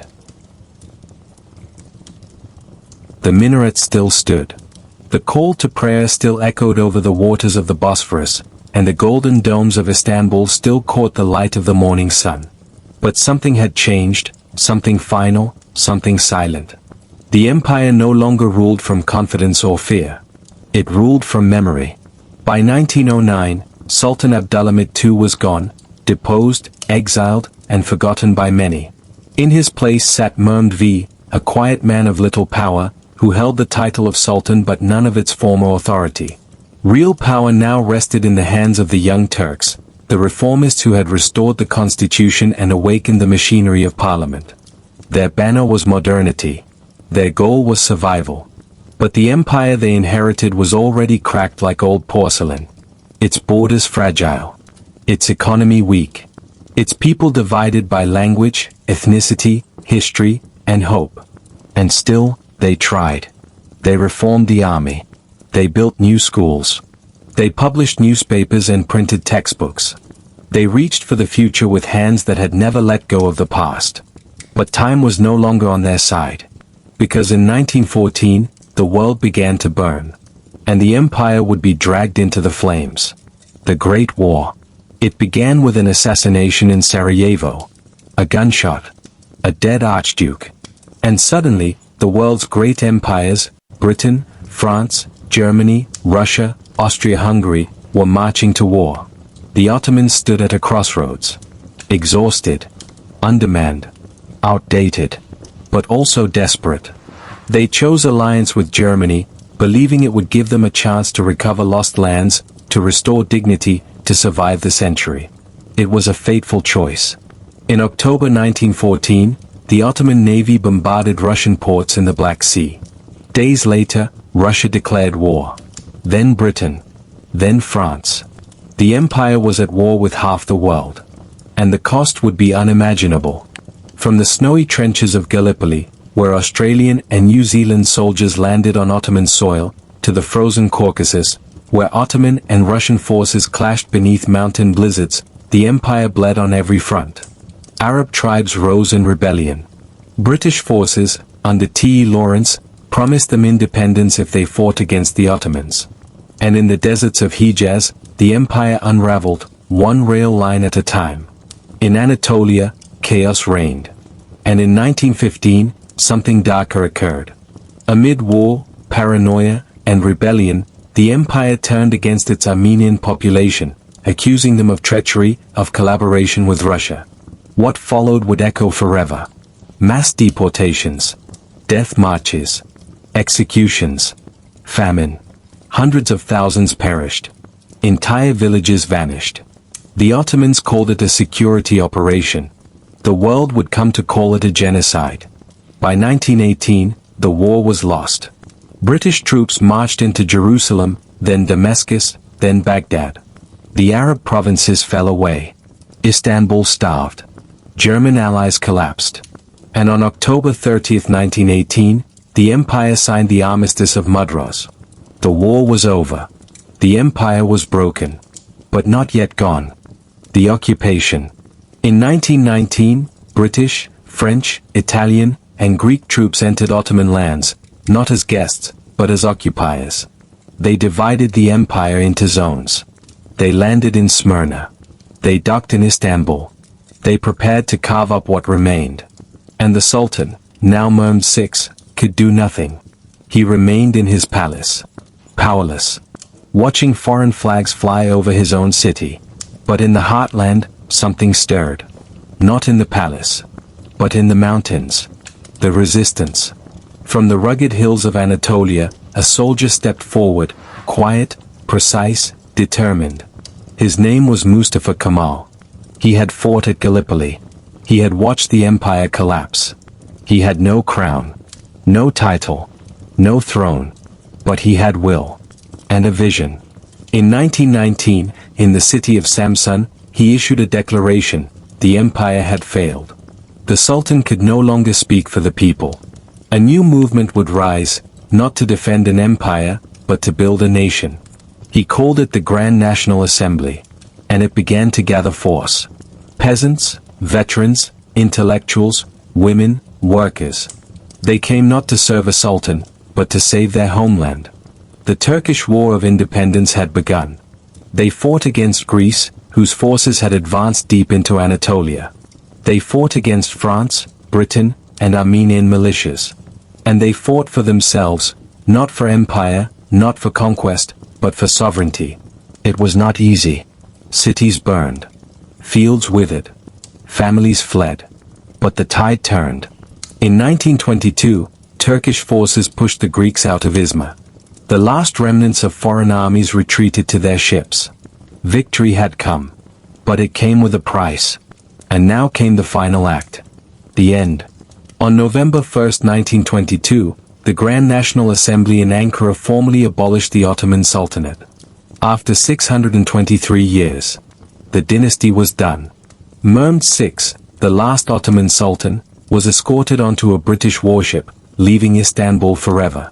He sailed into exile, quiet, sorrowful, unmourned. No throne awaited him. No empire followed. Only memory. In 1923, the Republic of Turkey was born. A new state. With a new capital, Ankara. A new language. A new alphabet. A new face to the world. The Ottomans were gone. And yet, their echoes remain. In mosques, still standing. In palaces, still glowing. In cities, still breathing with Ottoman rhythm. And in the hearts of millions who still trace their ancestry to a time when the empire's crescent touched the shores of Africa, Europe, and Asia all at once. Now sleep, dear listener. The banners have fallen. The drums are silent. The minarets still reach the stars, but no longer for empire. The night is deep. The story is told. But if you listen closely, as the wind moves across the Bosphorus, you might still hear the breath of an empire dreaming beneath the waves.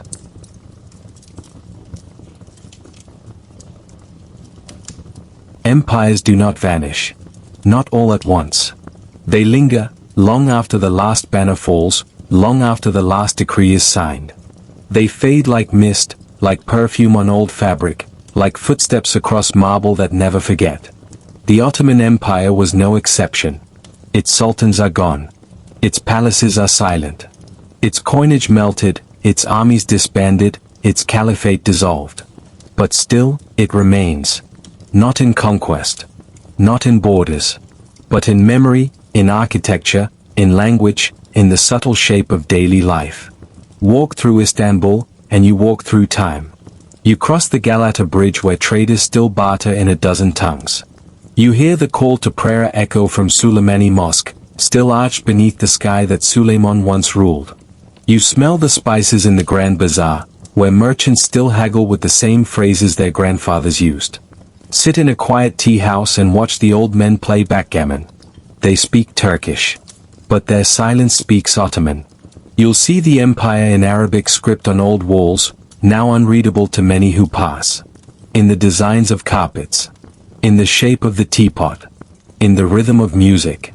In the tales told to children before bed. It is in the shadows of the Balkans, in the fountains of Sarajevo, in the lanes of Skopje, in the foods of Greece and Syria, in the domes of Cairo and the tiles of Isfahan. It is in the memory of those who lost. And those who survived. And those who left. And those who stayed. The empire does not live in power now, or in politics. It lives in the space between things. In the courtyards. In the silences. In the songs. It lives in the question of what could have been, had the reforms worked faster, had the wars ended sooner, had the world been more patient. It lives in nostalgia, both real and imagined. And in lessons. That even the greatest powers can fall. That endurance is not the same as justice. That glory and grief often wear the same colors. So rest now. The story has been told. The journey is complete. From the rugged hills of Bithynia to the shores of Gallipoli, from the chambers of Topkapı to the trenches of war, we have walked the empire's long road, its rise, its golden days, its fading light. Close your eyes. The night is deep. And the crescent moon, once carved onto shields and minarets, still hangs in the sky, quiet, ancient, eternal. The empire sleeps. But its story never will.